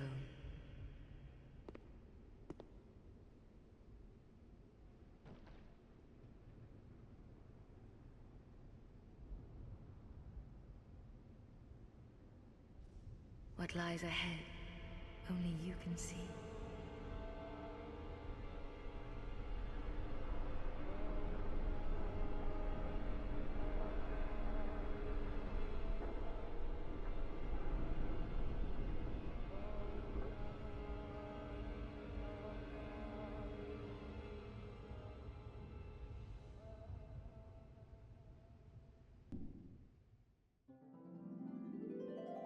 And that's Dark Souls 2 Scholar of the First Sin wrapped up, but not the platinum. I do earn the trophy for getting the end of the game. Now it's time for a lot of cleanup. I'm gonna go around every merchant that I can and buy out all their sorceries, hexes, pyromancies, miracles, everything like that. I talked to the guy in Majula that we met all the way at the beginning of the game. We lit up all the points on the map we needed to, so we inherit his equipment and earn another trophy. And in Dark Souls 2, it doesn't automatically throw you in the New Game Plus, so this is going to give me a good opportunity to go back and get a bunch of cleanup. After I'm done going around the map, buying all the stuff I can from merchants, wrapping up a little bit of side quests, getting some of their spells, I do a quick inventory check to make sure I have everything I need, and then I head into New Game Plus, which honestly, we don't really need anything in New Game Plus, but we have to go through New Game Plus Plus and get all the way to Dranglake Castle just so we can get a couple more spells for the platinum. Honestly, really annoying. It doesn't make any sense. They just made this platinum way harder than it needed to be, but eventually we do make it to New Game Plus Plus and we get that platinum. Okay, I don't care. I already know. Just let me buy stuff from you. Just let me buy stuff. Or buy this. Or buy that. For Master of Miracles, learn all miracles, and I need to pop a soul. And there's Great Chaos Fireball. There's Master of Pyromancy for getting all pyromancies. There's the Dark Soul. Acquire all trophies. That's 2 down. There's only 1 more to go, but it is the most grindiest one. There's so much farming in Dark Souls 3 that needs to be done. But let's move on to Dark Souls 3 and finish out these platinums. Time for Dark Souls 3. Almost there. Yeah, don't even ask about the name for this one. I don't know. Yes, indeed. It is called Lothric, where the transitory lands of the Lords of Cinder converge.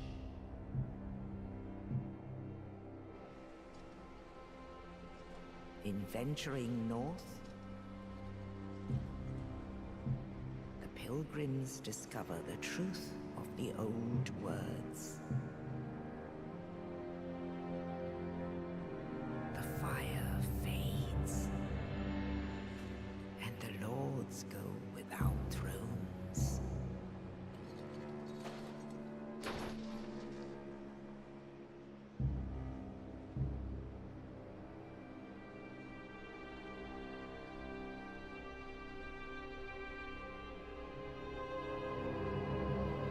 When the link of fire is threatened, the bell tolls, unearthing the old lords of Cinder from their graves.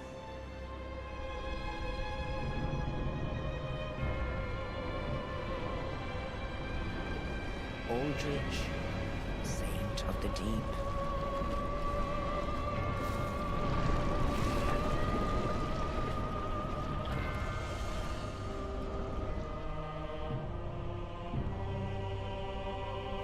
Farron's undead legion, the Abyss Watchers.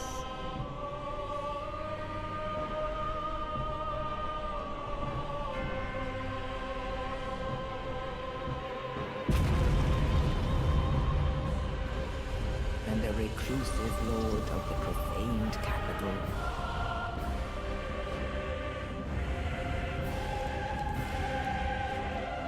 Yon the Giant.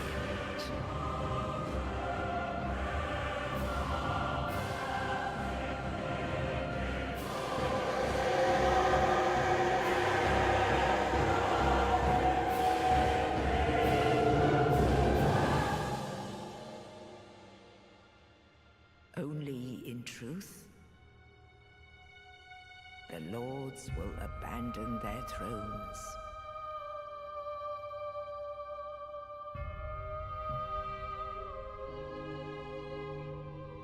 And the unkindled will rise.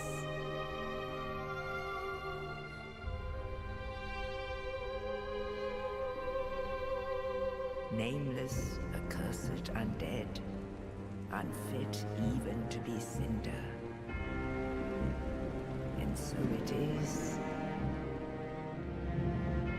that ash seeketh embers.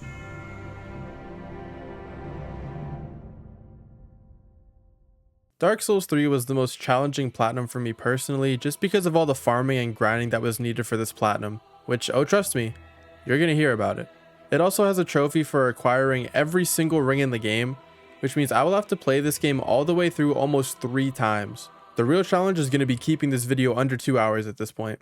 I started the game like everybody else in the Cemetery of Ash, and these Twin Blades were so good that I just used them for the whole game. It doesn't take long during the first trophy of this game for lighting a bonfire and resting at it, learning a gesture, which, guess what?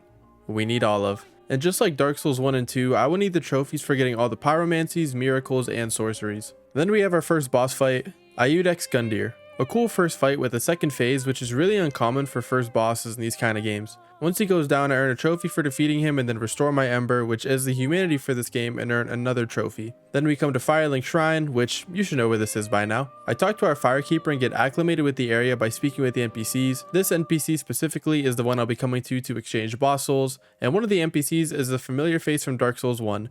Andre, our blacksmith, is back, and he's the only blacksmith in this game. Then this guy whose name I always forget kicks my ass quite a few times before I just have him fall off the edge and get his equipment. Is his name really just the Master? Now it's time for the first area I'll be going through, the High Wall of Lothric. A pretty cool first area. very long as well. I get so damn lucky with the first mimic in the game and getting the symbol of avarice, which is such a crucial drop for the platinum because it'll boost item discovery, although it sure doesn't feel like it. There's also gems in this game, which we need one of every single one for the platinum because there's a trophy for it. Right here, I get the cell key, which is going to be used to free an NPC here in a bit, and get a Estus shard, which I will need all of for the trophy for reinforcing the flask to the max level. I pick up the first ring, the Ring of Sacrifice, then I use that cell key I picked up to meet Grey Rat. He has a quest for us to do. We're going to pick up the item and not give it to him. He gives us the blue Tearstone ring before disappearing to Firelink Shrine. Speaking to this old lady gets me the small Lothric banner, and then against my will I discover the Way of Blue Covenant, earning a trophy in the process. Taking out this super annoying enemy, I mean I literally had to get a summon to help me take it out. He drops a refined gem. Now it's boss fight time, and I accidentally skipped the cutscene. Vort of the Boreal Valley. He uses ice. However, he's prone to the weakness that every giant Dark Souls boss has. Just stay underneath him and it's hard for him to hit you. Not impossible though. After a couple minutes he goes down and I earn a trophy for defeating him. I wonder who the boss is that's going to give me my first death. I use that banner I got and get taken to the Undead Settlement. And it's very important that I get this NPC to go back to Firelink because he's a part in getting the ending I'm going for in this first playthrough. And once I'm back in Firelink, he lets me get a free level, I buy a sorcery, and he teaches us a gesture. In the Undead Settlement, I pick up Loretta's Bone, which is Grey Rat's quest item, as well as an Estus shard. Then I pick up the Warrior of Sunlight medal to earn a trophy for discovering the Warriors of Sunlight Covenant. I knock this corpse loose to get the Flame Stone Plate ring, and then I get in this guy's back cage thing to get transported to the boss arena and talk to this NPC to earn a trophy for discovering the Mound Makers. Going back to Firelink, I use my souls to buy the magic weapon from Yol. Yeah, that's his name. This enemy drops me a fire gem, then meet our Pyromancer for this game, and on this ledge right here, I get the Fire Clutch ring. And I know I said that the high wall of Lothric was a long area, but my god, the Undead Settlement has a lot to it. And here's yet another NPC, and another NPC. This is Sigurd, who I thought was in Dark Souls 1 sometimes. At the top of this elevator, Sigurd is here and there's a big fire demon below us. So of course we're gonna fight it. Once it goes down, we talk to Sigurd and he has the toast gesture for us to learn as well as sleep. And that's all for his questline right now. Cutting this body down gets me a Pale Tongue, which is one of the many items I'll have to farm for later in the game. And all the way at the top of this area, I get the Flynn's ring, which is actually really good. And making my way to the bottom, I get the Chloranthy ring. Now it's time to take on the sewers. I told you there was a lot to this area. Killing this giant rat gets me the Bloodbite ring, and then I open up a shortcut. I die to this invader with the help of another enemy, and this Titanite lizard drops me a sharp gem. And it's finally boss fight time, the Curse Rotted Greatwood.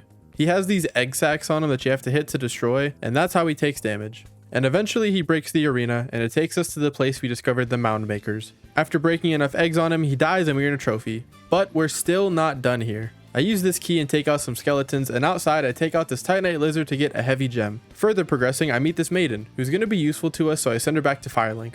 And finally, we're done with this fucking area. Road of Sacrifices time. Making a pit stop in Firelink, I get the ring Pontiff's Left Eye for trading in the soul of the Boreal Valley. Then I speak to our Pyromancer and our maiden, whose name is Irina, and buy the Saint's ring from her. Speaking to Yol, I buy a few more sorceries from him and get another free level. Time to tackle the Road of Sacrifices. It has these really annoying crow enemies, and right here I get Morn's ring and our first tome. These are important because we need to give these to Irina back at Firelink, and eventually we make it to another bonfire and meet our wife. Yep, this is our wife for the game. Her name is Henri, and this is her companion Horus. We talk to him to earn a trophy for discovering the Blue Sentinels. Then I pick up my first coal, the Farron coal. This will let Andre be able to infuse our weapons with all the gems we need. Back at Firelink, I meet a new NPC, Cirrus. Her questline is really easy to mess up and we don't want to do that. I give Irina that tome so that she can let us buy miracles from her. Back on the Road of Sacrifices in this corner right here, I get the Sage's ring, and man, fuck these crabs. They gave me a lot of trouble and I don't really know why. Going through that hell, all for a Pyromancy tome. Speaking of Pyromancies, I meet our Sorcerer NPC and break all of his furniture. And the boss for this area is the Crystal Sage, a boss that disappears and clones himself. Not very hard though, and he goes down without any issues and we earn a trophy. You know what time it is. Back to Firelink. I buy the tower key and learn this gesture from our Pyromancer and get our free level from Yol. I use the tower key, admire the view, pick up an Estus shard, and then this chest to get the covetous Silver Serpent ring. Then I do a really cool piece of side content. Killing this Dark Wraith in the high wall gets me a red eye orb, and it was for this guy right here, and we get a gesture from him. Then he tells us about Rosaria and the Cathedral of the Deep. We'll get there soon enough. Then I trade the Crystal Sage Soul for the Crystal Sage Rapier, which is another item that boosts item discovery. And speaking of Cathedral of the Deep, this is the next area we'll be going through. Right away we get Nestus Shard, and man, what the fuck are these creations? In this room I get the Poison Bite Ring, and finally actually making my way into the cathedral. That took a lot longer. I get myself a deep gem from this corpse, get swallowed by a goop monster, pause, and pick up the Seek Guidance Miracle, which I think is the first spell that I haven't bought and came from looting. Taking out this mimic gets me a tome, and right here I get Lloyd's Sword Ring. And yes, I did take out the giant first so I could come back and make this easier. Speaking of giants, I take this one now and then meet up with Sigurd, who's definitely him. Ah, shit, it's Patches, making his triumphant return to the series. Normally he drops you in the pool with the giant, but since I already took him out, there's no giant for us, so his plans are foiled. Boss fight time. Deacons of the Deep. A boss fight with a bunch of enemies. The way to damage this boss is just find the one that's glowing, kill it, another one's gonna glow, and then you kill that one, and that's the boss fight. We earn a trophy as well as earning the small doll. Now it's time for Fair and Keep, a swampy area which you're poisoned 90% of the time. The goal here is to light the 3 fires in order to move on and face the boss. But of course, it doesn't tell us where to go because it's Dark Souls. In this little cave, I get the golden scroll and light a bonfire that I will become very familiar with. Climbing up this ladder, I pray to this good boy to earn a gesture and discover a covenant. I make a quick stop back at Firelink to talk to Cirrus and learn a gesture and get another free level from Yol, and in the Cathedral of the Deep, kill this guy to get the Deep Ring. Why didn't I do this while I was here? Why didn't I do this while I was here? Anyway, I get a Blessed Gem and talk to Patches to get a gesture. Then I buy all of the Katarina armor off of him and then meet Rosaria and earn a trophy. Okay, so now I'm back at Firelink because Patches is up to his antics again and we gotta get out. Dropping down here, I get the Estus Ring, and once we make our way back into the cathedral, somehow Sigurd got stuck in this well. So I drop his armor back down there and earn a gesture. Finally back in Fair and Keep. Kinda. There's a stray demon here, so we take it out. I pick up Lightning Spear, and back in the swamp area, I light the second fire. And funny enough, after summoning this NPC, I get a gesture. Oh god. The crabs.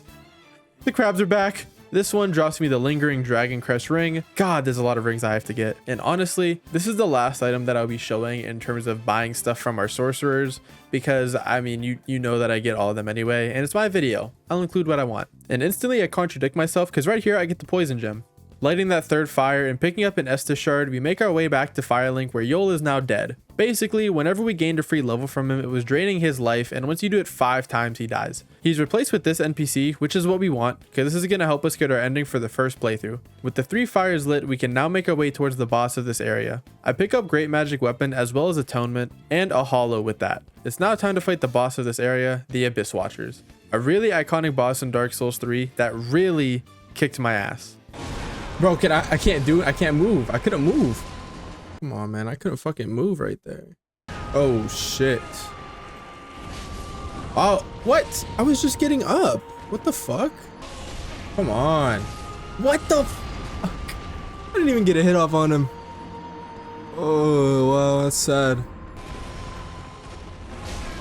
Come the fuck on. I'm actually getting triggered. I'm actually getting like so fucking mad. Like,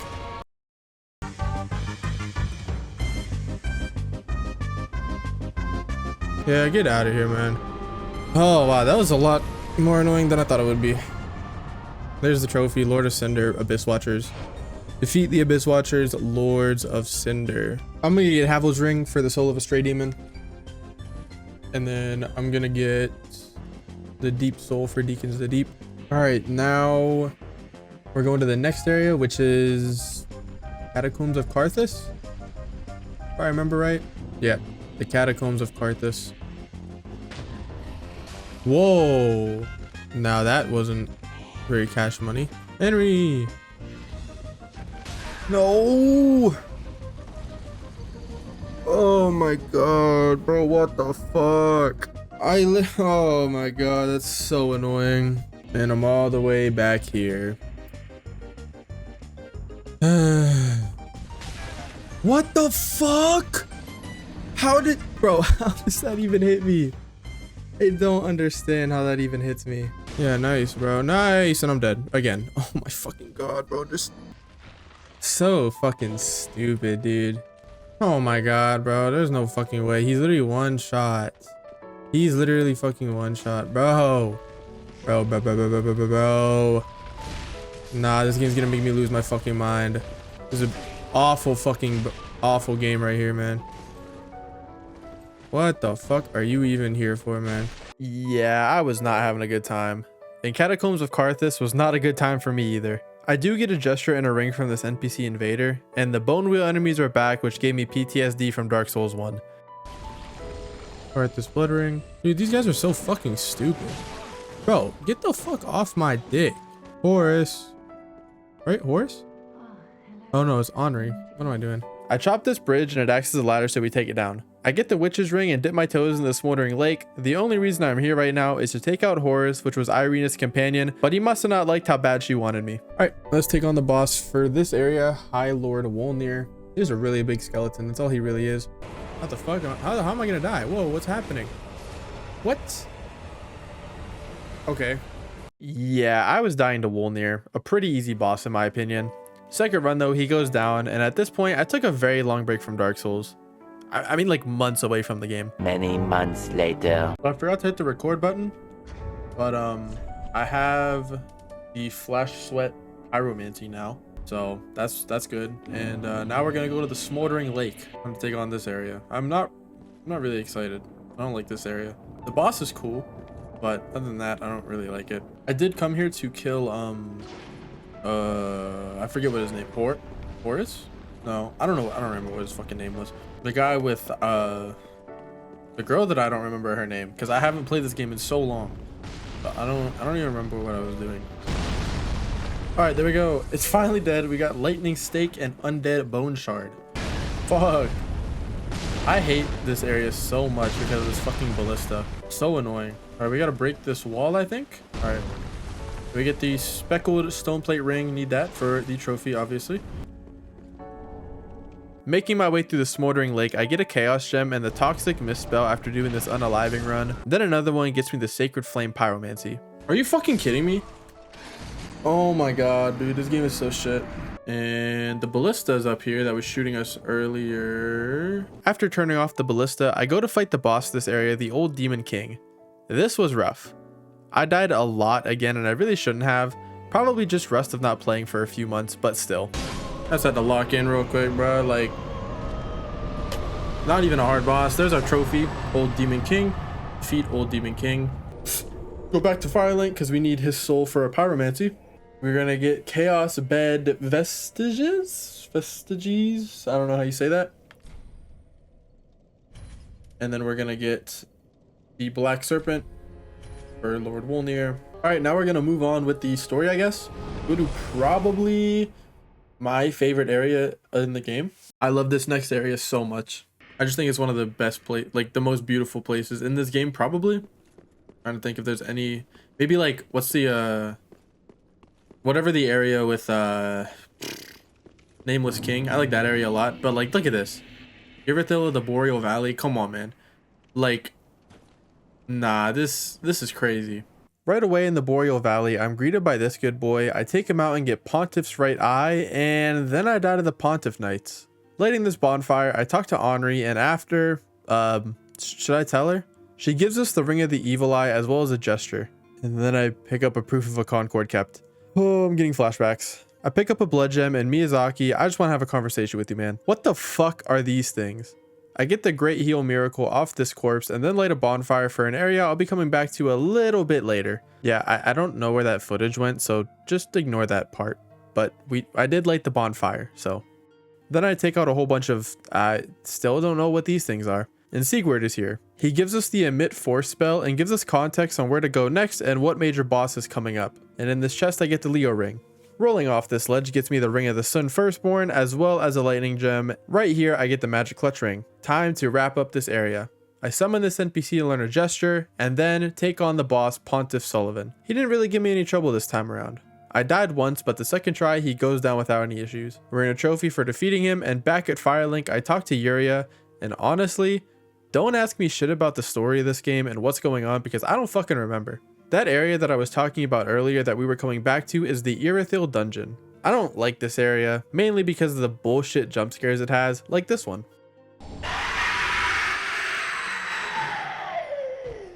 Yeah, fuck that. This enemy drops me Great Magic Shield, and these jailers, boy, oh my god, are these the worst fucking enemies in the game. They drain your health, slow you down. All while doing this, they can one-shot you. This mimic drops me an Estus shard. I pick up the lightning blade miracle and then come into a room full of jailers. Fuck, gang! What the fuck? Fuck, bro. That shit scared the hell out of me, man. Oh my god. Profaned Capital. In the Profane Capital, this is where we're going to fight one of the bosses from the opening cutscene of the game, Yorm the Giant. Definitely shouldn't have jumped down here, but we get a poison gem as well as the curse bite ring. I've been in this area for maybe 10 minutes and I'm already down to 2 flasks. Let's hope I don't die. And how am I supposed to get that? Dropping down here, I get the Wrath of the Gods and pick up the covetous gold serpent ring. Then I talk to Sigurd again, who has a cutscene with the boss coming up, as well as giving us a Titanite slab. After killing this giant, I get Profaned Flame, and at this point, I'm back in the Irithel dungeon for a little bit. Oh shit, who is this NPC again? I can't remember. There's too many to keep track of, to be honest. Her name's Carla, and yeah, she goes back to Firelink. Now it's time for Yorm, and honestly, the capital is such a short area. I think in New Game Plus, this area takes me maybe 5 minutes because you can just run straight to the boss. That cutscene with Sigurd plays, and my god, he's so fucking cool. Yorm's boss fight revolves around using the Storm Ruler weapon, which if you've played Demon Souls is similar to the one boss that flies around the area that you have to use the same weapon to bring it down. You can kill Yorm the Giant with regular weapons, but it takes a very long time. With the help of Sigurd, Yorm goes down and we earn a trophy as well as a Cinder of a Lord. However, this is the end of Sigurd's questline. Once we approach Yorm's throne, Sigurd passes and we inherit his armor. Alright, now we're going to do some farming. We got to get 30 Wolf's Blood Swordgrass from here. So I'm going to do that. I don't know how long it's going to take. I know that the farming in this game is fucking awful. So I'm just going to get to it. Oh, how wrong I was. This was the easiest farm by far. Granted, it still took me a good chunk of time, but little did I know how bad these next couple of farms were going to be. Oh my god, I'm so glad that's done. Although that's not even like the worst farming, I'm pretty sure. I'm pretty sure there's something even worse that I'm not ready for. Next up is farming Pale Tongues. These are dropped by Dark Race, and the easiest spot to farm these is right before the Abyss Watchers. And just to show you guys how long this has taken me, look at my souls. That's a lot. The Pale Tongues didn't take me too long to farm, maybe about 30 minutes, which I don't know if that's because I was lucky or not. I offer my Swordgrass to the Watchdog of Fair and Keep and get the Wolf Ring, and then offering those 10 Pale Tongues to Rosaria gets us the Obscure Ring. Talking to Yuria back in Firelink, she tells us that our spouse is ready, which is Henri. Wait, does that say Anne Orlando? Anyway, I buy a couple rings off her and then go around and buy everything I can from all of our merchants. Moving on with our adventure, I kill this dog to get the Ring of Favor and join the Aldrich Faithful Covenant. Aldrich is the next Lord of Cinder that we'll be going after. Alright, now we're going to secure our ending. Down here was where Gwendolyn? We get the Sword of Avowal. And yeah, we kill Henri. I guess the best way to show your love to someone is to stab them. And all of that was to secure our ending for the game. But don't ask me questions about it because I don't remember. I'm glad past me seems to know what's going on. And that's our ending locked in. We don't really got to worry about anything else. Missing any other side quests, nothing like that. So we're all good. We got the whatever Yorm? Is that his name? No, not Yorm. That was the boss. I don't know. I forget what his name was. He died after we leveled up like 5 times. And now this thing is dead too. And we got Chameleon. There we go. Now we're in Anne Orlando. Last thing, we gotta talk to Yuria. And she's gonna tell us about linking the fire and shit. Yeah, so we're good. We're good. And then this right here, we could just walk right on it. And it's so crazy. This is everywhere we've been. But now we're going to join another covenant, the Dark Moon. And this is the worst covenant in the entire game. Because we need 30 Proof of Concord Kept, I think is what it's called. And they take so long to farm. There's Blade of the Dark Moon, and we get our trophy Covenant, Blade of the Dark Moon. Discover Blade of the Dark Moon Covenant. Alright, now we're going to be here for a while. Well, I am, at least. I gotta farm 30 Proof of Concord Kept by killing these 2 Silver Knights that spawn here over and over and over again. Oh my god, I love Anne Orlando, I really do, but I'm not looking forward to this. But I mean, we're gonna get a fuck ton of souls, so I guess it'll level us up a lot and we can buy whatever we want. But I don't know, I'm not looking forward to this at all. This is gonna take a while.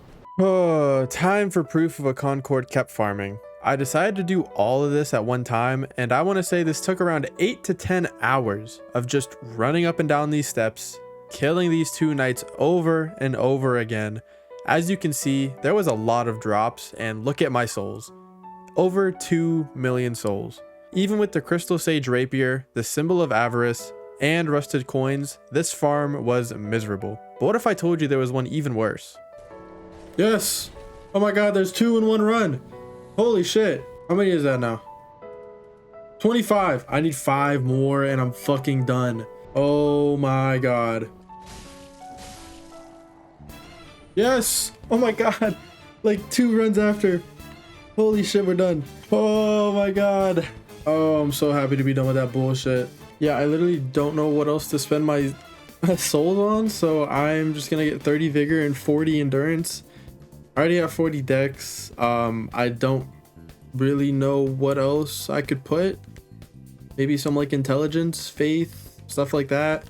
But yeah, I'm just gonna go with this for now and then use the rest on probably just miracles. I don't even think I'm gonna need this much, so I might even level up some more. Going through Anor Londo, killing this creature gets me Aldrich's Ruby, and in this chest I get an Estus Shard, and then I go to actually take on Aldrich, Devourer of Gods. But at this point, I'm so over leveled with all the farming I've done that I do so much damage to these bosses, and Aldrich ends up going down in just 2 combos. We earn our trophy as well as our Cinder of a Lord, and then we watch a cutscene that tells us to save Prince Lothric and get teleported back to Vort of the Boreal Valley's boss arena. Shorty that was here before dies, and we get the Basin of Vows. But before we move on, it's time for more farming. Just 10 human dregs, which is another Covenant item, doesn't take long. Now we're about to get the Sun Princess ring from where what's her name, Guinevere? Isn't this where she was? She was posted up. Yeah, her name's Guinevere, right? Yeah, she's dead. All right, and right here, since I believe we got all the Lords of Cinder, we should get a ring here. Possibly. Yeah, the Farron ring.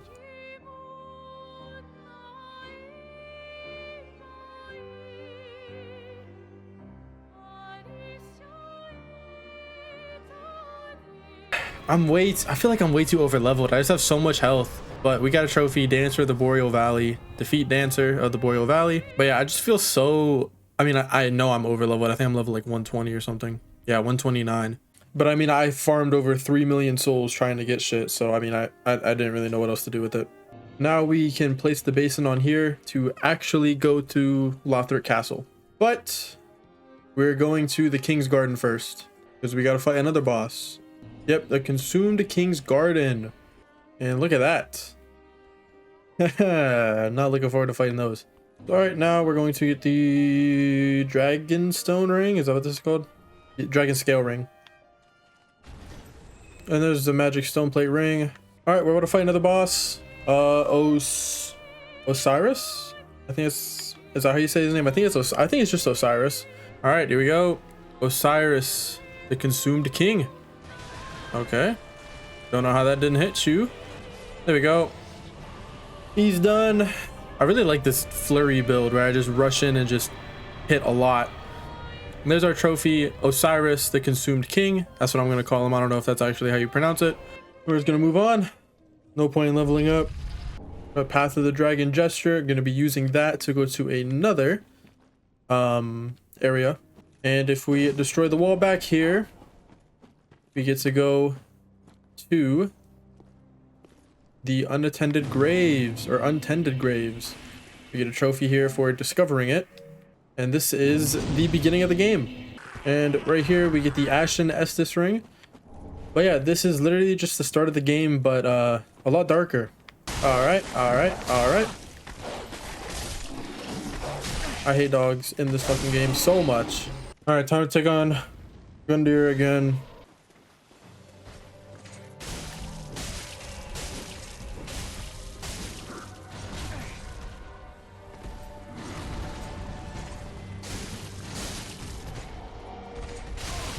Oh shit. Okay, I'm dead.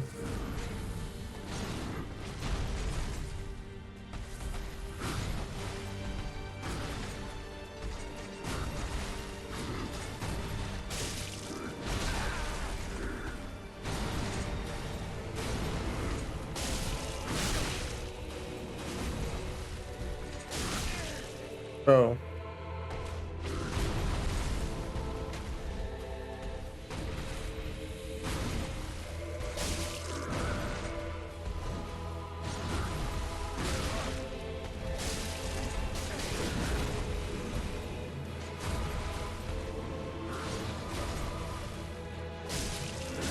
All right, he's dead. Did we get a trophy for this? Yeah, champion Gundyr. Defeat champion Gundyr. And right here we get, or I don't think we get it from here, but we get the coil sword. It's like an infinite homeward bone. So that'll be nice. Now all the enemies around here are fucking Black Knights, which is such a drastic upgrade. And now we are at Firelink Shrine, naturally. And we get the coiled sword fragment. Yeah, it's all, everyone's dead. Andre's not here anymore. Get his hammer, but she's here. And here, I think that this is going to be the armor I rock for the rest of the game. I'm not going to lie. It's Artorias' armor. I also buy the Priestess ring. But I mean, come on. Like, come on, man. I got to show out for the best character. And right here are the Eyes of a Firekeeper. That is for our second ending that we're going for. Last thing is the Seed of a Giant Tree. And now we can use the coiled sword fragment. And now we're back at our Firelink Shrine. Now it's time to take a little break and farm vertebra shackles. I need 30 of these for another covenant. I forget which one. I just know I need 30 of them. So hopefully it doesn't take too long. I've heard that the drop rate for these are also pretty fucking bad. I just hope that it's not that bad for me. Yeah, this was terrible. Not sure if it was just because it was the last big farm I needed to do or the enemies were just really annoying. I'd had a lot trying to get these 30 shackles, and on top of that, I feel like the drop rate for these was worse than the Proof of Concord keps. So in turn, this might have taken me like 15 hours. Not 100% sure, but definitely felt like it. Yes, there we go. 30 vertebra shackles. Oh my gosh. Oh man, we're done with that. I think there's only one more farm left, and it's sunlight metals, I think. Now it's time to actually go through Lothar Castle. Dude, what is that? These are crazy. What is that? Oh hell no, I want to go home. I don't want to be here no more. All right, now that we're back at Firelink, I'm going to get the trophy for upgrading a weapon all the way. I think it's called like Supreme Weapon Reinforcement. And right here, there we go. Supreme Weapon Reinforcement. Reinforce any weapon to its highest level. Lothar Castle had a lot of tough enemies and managed to test my patience a few times, especially with this dragon that had the parasite monster inside of it. Just look at how obnoxious this is. Right here, I get the red tearstone ring, and off this corpse, I get the knight's ring. And after taking this enemy out, I discover the Sunlight Covenant and earn a gesture. Right here, we get the last tome that we can give to the lady and buy all the miracles that we can. Then it's time for me to do the last farm of the game, sunlight metals. I need 30 of these, and it honestly wasn't that bad. Once that's done, I go to take on the boss of this area, Dragon Slayer Armor. It's about to be my bitch. Look at this fucking thing, dude. Insane. That shit is crazy. I take this shit down, bro. Oh shit, that's not the boss. This is the boss. Fuck. I'm trying. Yeah, bitch. Oh yeah, bitch. Oh yeah. Oh yeah. Oh shit. What you doing? What you doing, fam? What you wanna do with that? Oh. Ah, fuck. No. That wide ass sweep.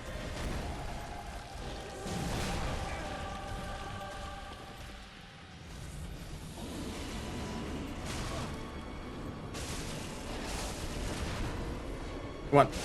This is it. Yes. Cool. Dragon Slayer armor dead. There's the trophy.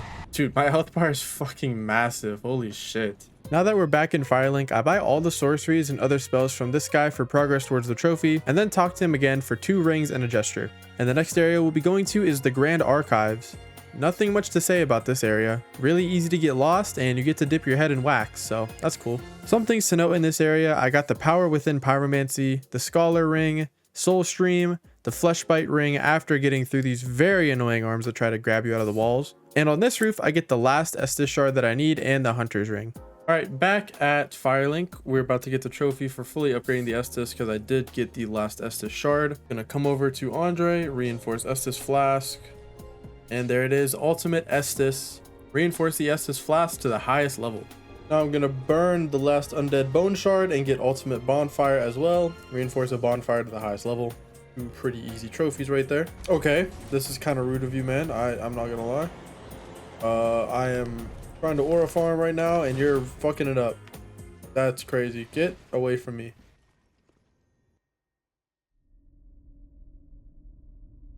Oh dear. Another dogged contender.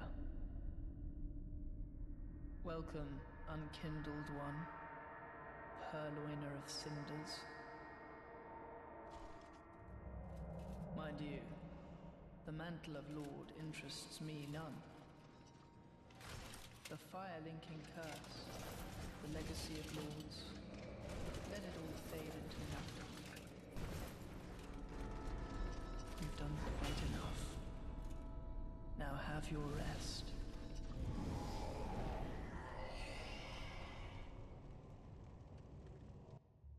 All right, man, let's lock in. And by lock in, I mean not do shit. Fuck, I can't see, bro. Come on, twin. Don't do this to me. Does he have like a long range attack? No, okay. I don't remember ever fighting this boss, so this is probably gonna take me a couple tries. Yeah, bro, nice. Okay, there's phase 1. I know there's 2 phases of this, but I know that phase 2 is way more difficult, I think. I don't know. I know a lot of people struggle with this boss. Hey, wait, I've seen this before. This looks awfully familiar. This is the real fight. I gotta kill 2 of both of them. Type shit. Yeah, bro, nice.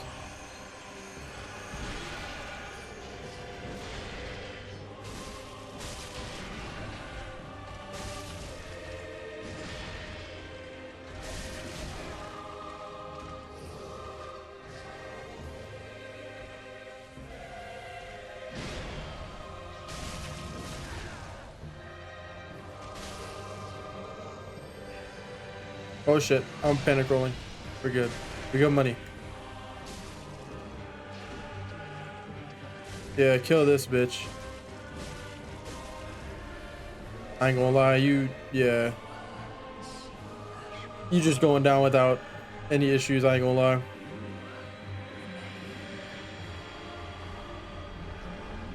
There we go. There are both of the princes done.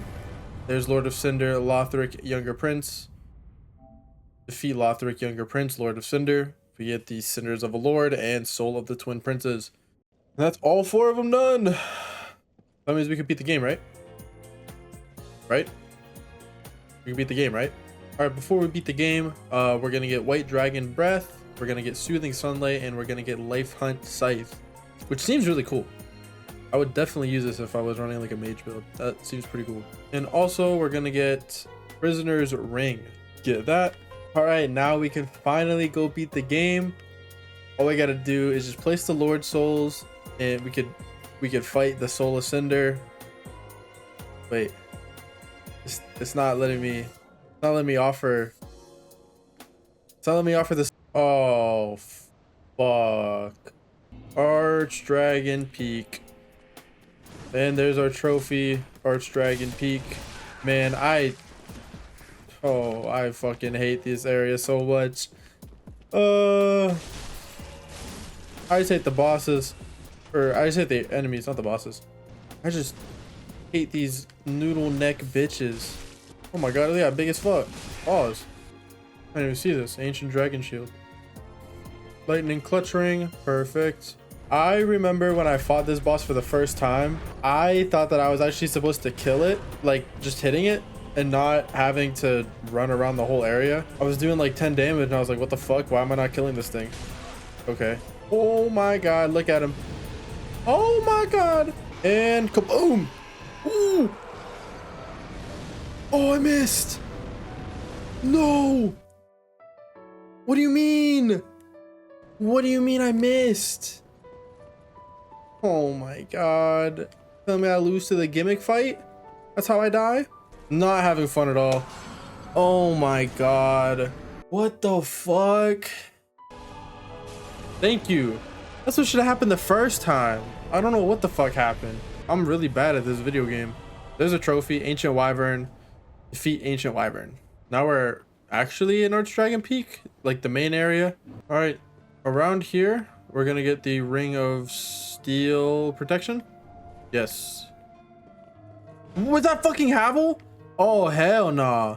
Why the fuck is Havel here? Oh my god. I don't want to fight you. Sir, I don't know why. Oh, you want to beat my ass after what I did to you in DS1? Yeah, get the fuck. Oh! The fuck out of here, Havel. Dragon's Tooth and Havel's Great Shield. I don't know where the fuck he came from. I'm just gonna rest here for a second and get another ring, the Calamity Ring. Get from resting here. Nice. I'm never gonna use this. Just the Thunderstone Plate Ring. That fucking Havel again? Bro, what does Havel want with me, man? I don't want to fuck you, bro. There's a great magic barrier. This is sick. I'm not gonna lie. We gotta use this gesture again. To get one of the coolest items in the game, the Twinkling Dragon Torso Stone. This literally lets you breathe fire. This shit is sick. Time to ring the bell and lock the fuck in, boys.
King of the Storm.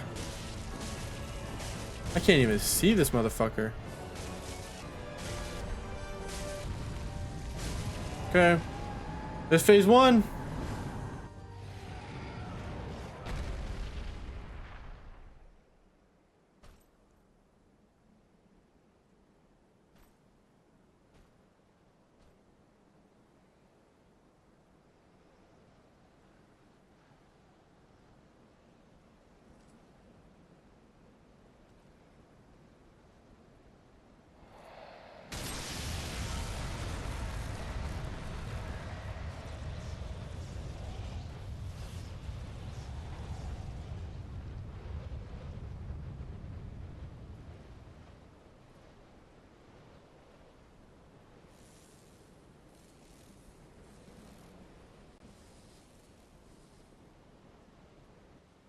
Come on, man.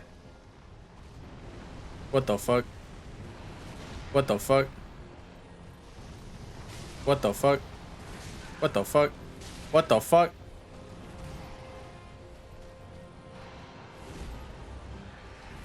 What the?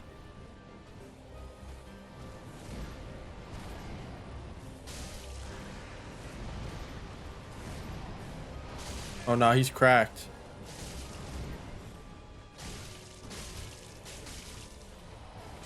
Oh hell no. Oh fuck no.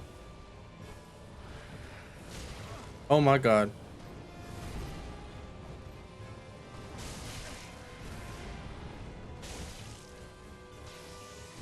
What the fuck? What the fuck are you doing? Are you buffing up? I ain't let you do that bullshit. I ain't gonna lie. Yeah.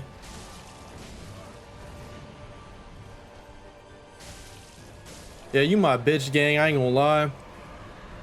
Might have been over leveled, but I don't care. There's Nameless King done. The Nameless King. Defeat Nameless King. Get another Titanite slab, which is actually insane how many they give out like late game. All right, now it's actually time to finish this game. But first, we gotta do some more cleanup. Finally going to use all of that shit that I farmed for. We're gonna start off with the Sunlight Covenant, offer those 30 Sunlight Medals, which was probably the easiest. I'm not gonna lie. I'm gonna just offer 10 at first. We're gonna get Sacred Oath right here. That's rank 1. And then offer the other 20. And we're gonna get Great Lightning Spear. And just like that, they're all gone. All that farming. Now we're going to go to Yorshka and offer all 30. Well, I have 32, but 30 proof of a Concord kept. That will get us Dark Moon Ring and Dark Moon Blade. Yep, Dark Moon Ring and Dark Moon Blade. Now we're going to offer the human dregs, and all we needed was 10. And there's Great Deep Soul, and we're going to offer the 30 vertebra shackles. Offer the first 10, get Bloodlust, which sounds cool, but I don't know how good it is. And then last 20, warmth, all of that for warmth. Now we're going to finish up the gestures. And the first one we're going to get is Curl Up from Giving Grey Rat Loretta's Bone. I got this so early in the game. We're going to give him Loretta's Bone. And now he's tweaking because his lady's dead. So we get the Curl Up gesture, and that's all we need from him. You can go do whatever you want. And the last gesture that I'm going to get is from the bird that's up in the tower. I have to offer a Homeward Bone, and that'll give me the last gesture. I forget how to get up there, though. Oh, I never got this. Firekeeper Soul. There it is. Call over and Master of Expression. Learn all gestures. Lots of traveling in this part. Lots of traveling. From right here, we're going to get the Black Eye Orb. Just going to skip all of his dialogue. And Rosaria's dead. And we're going to get the Black Eye Orb. Wait, what? No, give me the item. There we go. Black Eye Orb. Pay. I forget what his name was. Pay him a visit. Shut up. Yeah, you. Duty fulfilled. Now we get Soul of Rosaria, Crescent Moon Sword, Silver Mask. Still not done yet. Still gonna go kill another NPC off. Alright, we're gonna pick up this last white branch. These last ones. Now he's dead because we picked all of those white branches up. Get the Hawk Ring. I just waited to do this at the end of the game, just in case I ever needed to come back here for whatever reason. He would help with the enemies. Alright, now we're going to buy 15 short swords. 15 short swords. Those are for all the infusions. Just so I can just go one by one. Knock them all out. Because I'm not going to be using any infusions on my main weapon. So Irina has disappeared for me. I don't know if she would disappear for you at this point. But she has the Saints Ring, so if you need to buy that, just make sure you buy it before you buy any dark sorceries. I didn't think that she would disappear because I already dealt with her little person that takes her away. And now I'm really just going to double check to make sure I've bought everything. Just because I don't want to do a whole other playthrough just for one ring that I missed or whatever the reason. And we're going to buy the Horsehoof Ring from Patches. Interesting ring. Boost kick effect. I don't know what that would be useful for. Now I'm going to infuse all of these weapons. And I'm not going to bore you guys with infusing every single one of these and showing it, but we have to do the heavy, the sharp, the refined, raw, crystal, bless, lightning, chaos, fire, simple, deep, dark, blood, poison, and hollow. So I will see you guys when I get that trophy. Here we go. This should be the last one. Hollow gem. There we go. Master of Infusion. Performed all forms of infusion. Now it's time to finally give the Firekeeper her eyes. Now we're going to offer all the Lord Souls. Finally.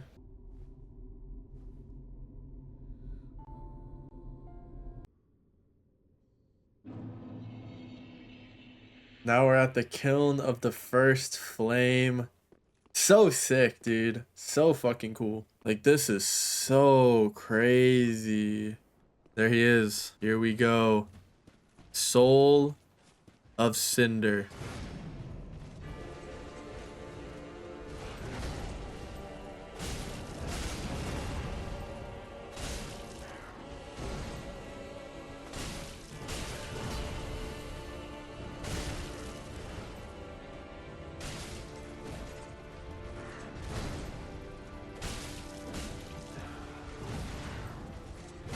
Oh, he caught me on that one. What the fuck? Oh, hell no. You ain't about to buff up on me, boy. Nope. Yeah, go to your phase 2. It's all good. Oh, that hit me? Okay, cool.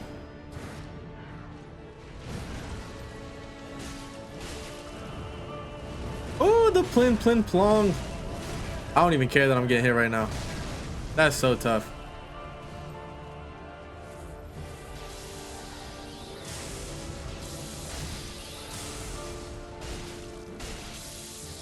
This is like the finale of like everything.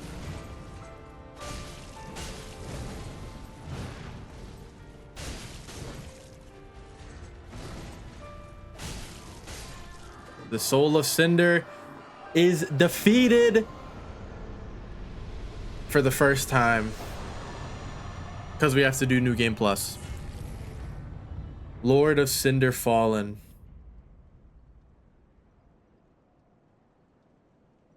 And that's it. It's empty. All right, let's get our first ending right here. We're going to link the first flame. The hardest ending for sure.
Gracious Lord,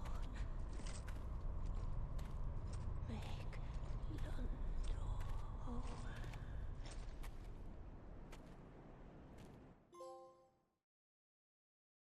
There we go. The Usurpation of Fire. That's Dark Souls 3. Oh, man. Lovely game, lovely game. But I'm going to skip these. We're going to get the other ending real quick and then start on New Game Plus. Let's summon the Firekeeper. All we had to do for this one was just give her back her eyes. That was it. So really, really simple.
The first flame quickly fades. Darkness will shortly settle.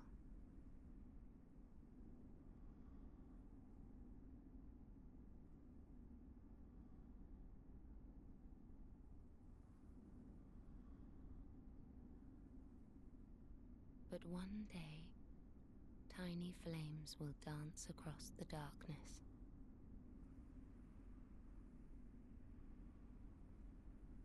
Like embers linked by Lord's Pass.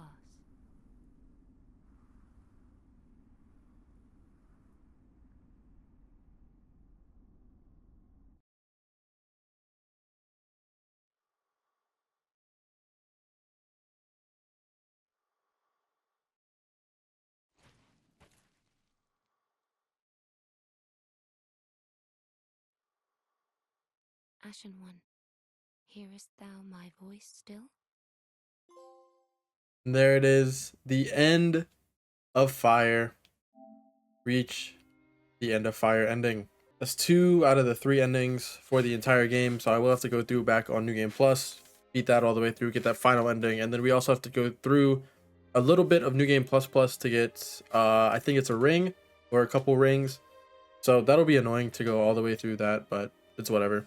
All right, and with the credits done, we're actually gonna hit no real quick because there is still a couple of things we need to clean up, and all of those boss souls we're gonna transpose now And we can then begin transposition. We're going to pick up the skull ring right here. And we can still trade in boss souls right here, which is fine. So now we can do Bountiful Sunlight, which is the soul of Rosaria. Sunlight Spear, which is soul of the Lords.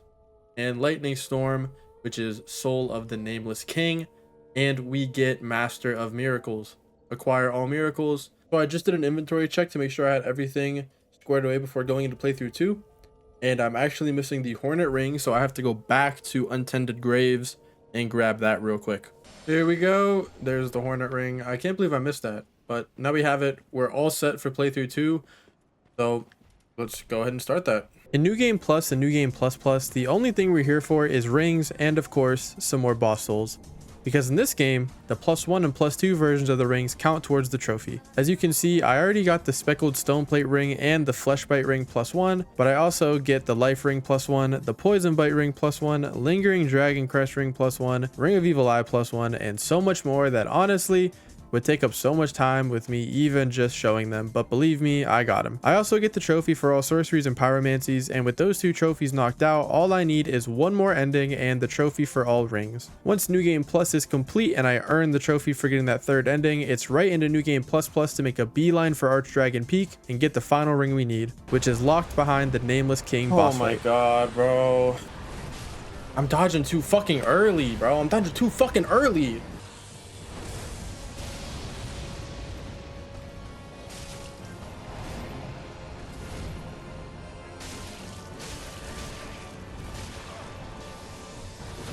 No, he was. Oh, no, this game is so bad. Oh my god. Oh, bro, like this shit is terrible.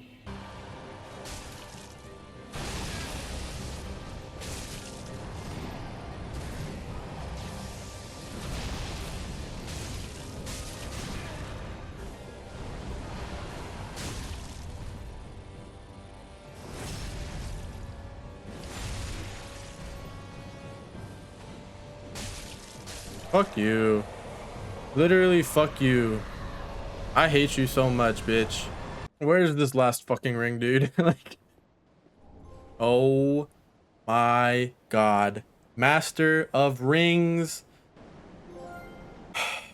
The Dark Soul. For the 3rd time.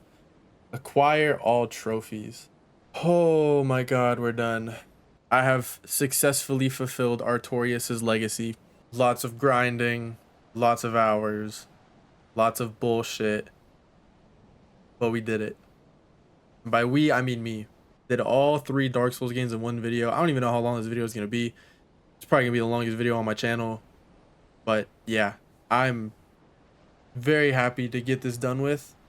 Just for the fact that I can say I have all 3 platinums of all 3 Dark Souls games. Especially Dark Souls 3, because Dark Souls 3 is a lot. Having to fight the Nameless King on New Game Plus Plus just for a ring, not even to fight him, is crazy. I promise I'm really excited. I'm just so tired and it's really late, so I can't be super loud. But thank you if you made it this far in the video. Thank you, because this video is going to be very long. So if you made it this far, I appreciate you very much. If you did like the video, don't forget to leave a like, comment on the video, subscribe to the channel if you are new. Helps me out a lot and I really appreciate it. And yeah, that's gonna be all from me, guys. I'll see you in the next one.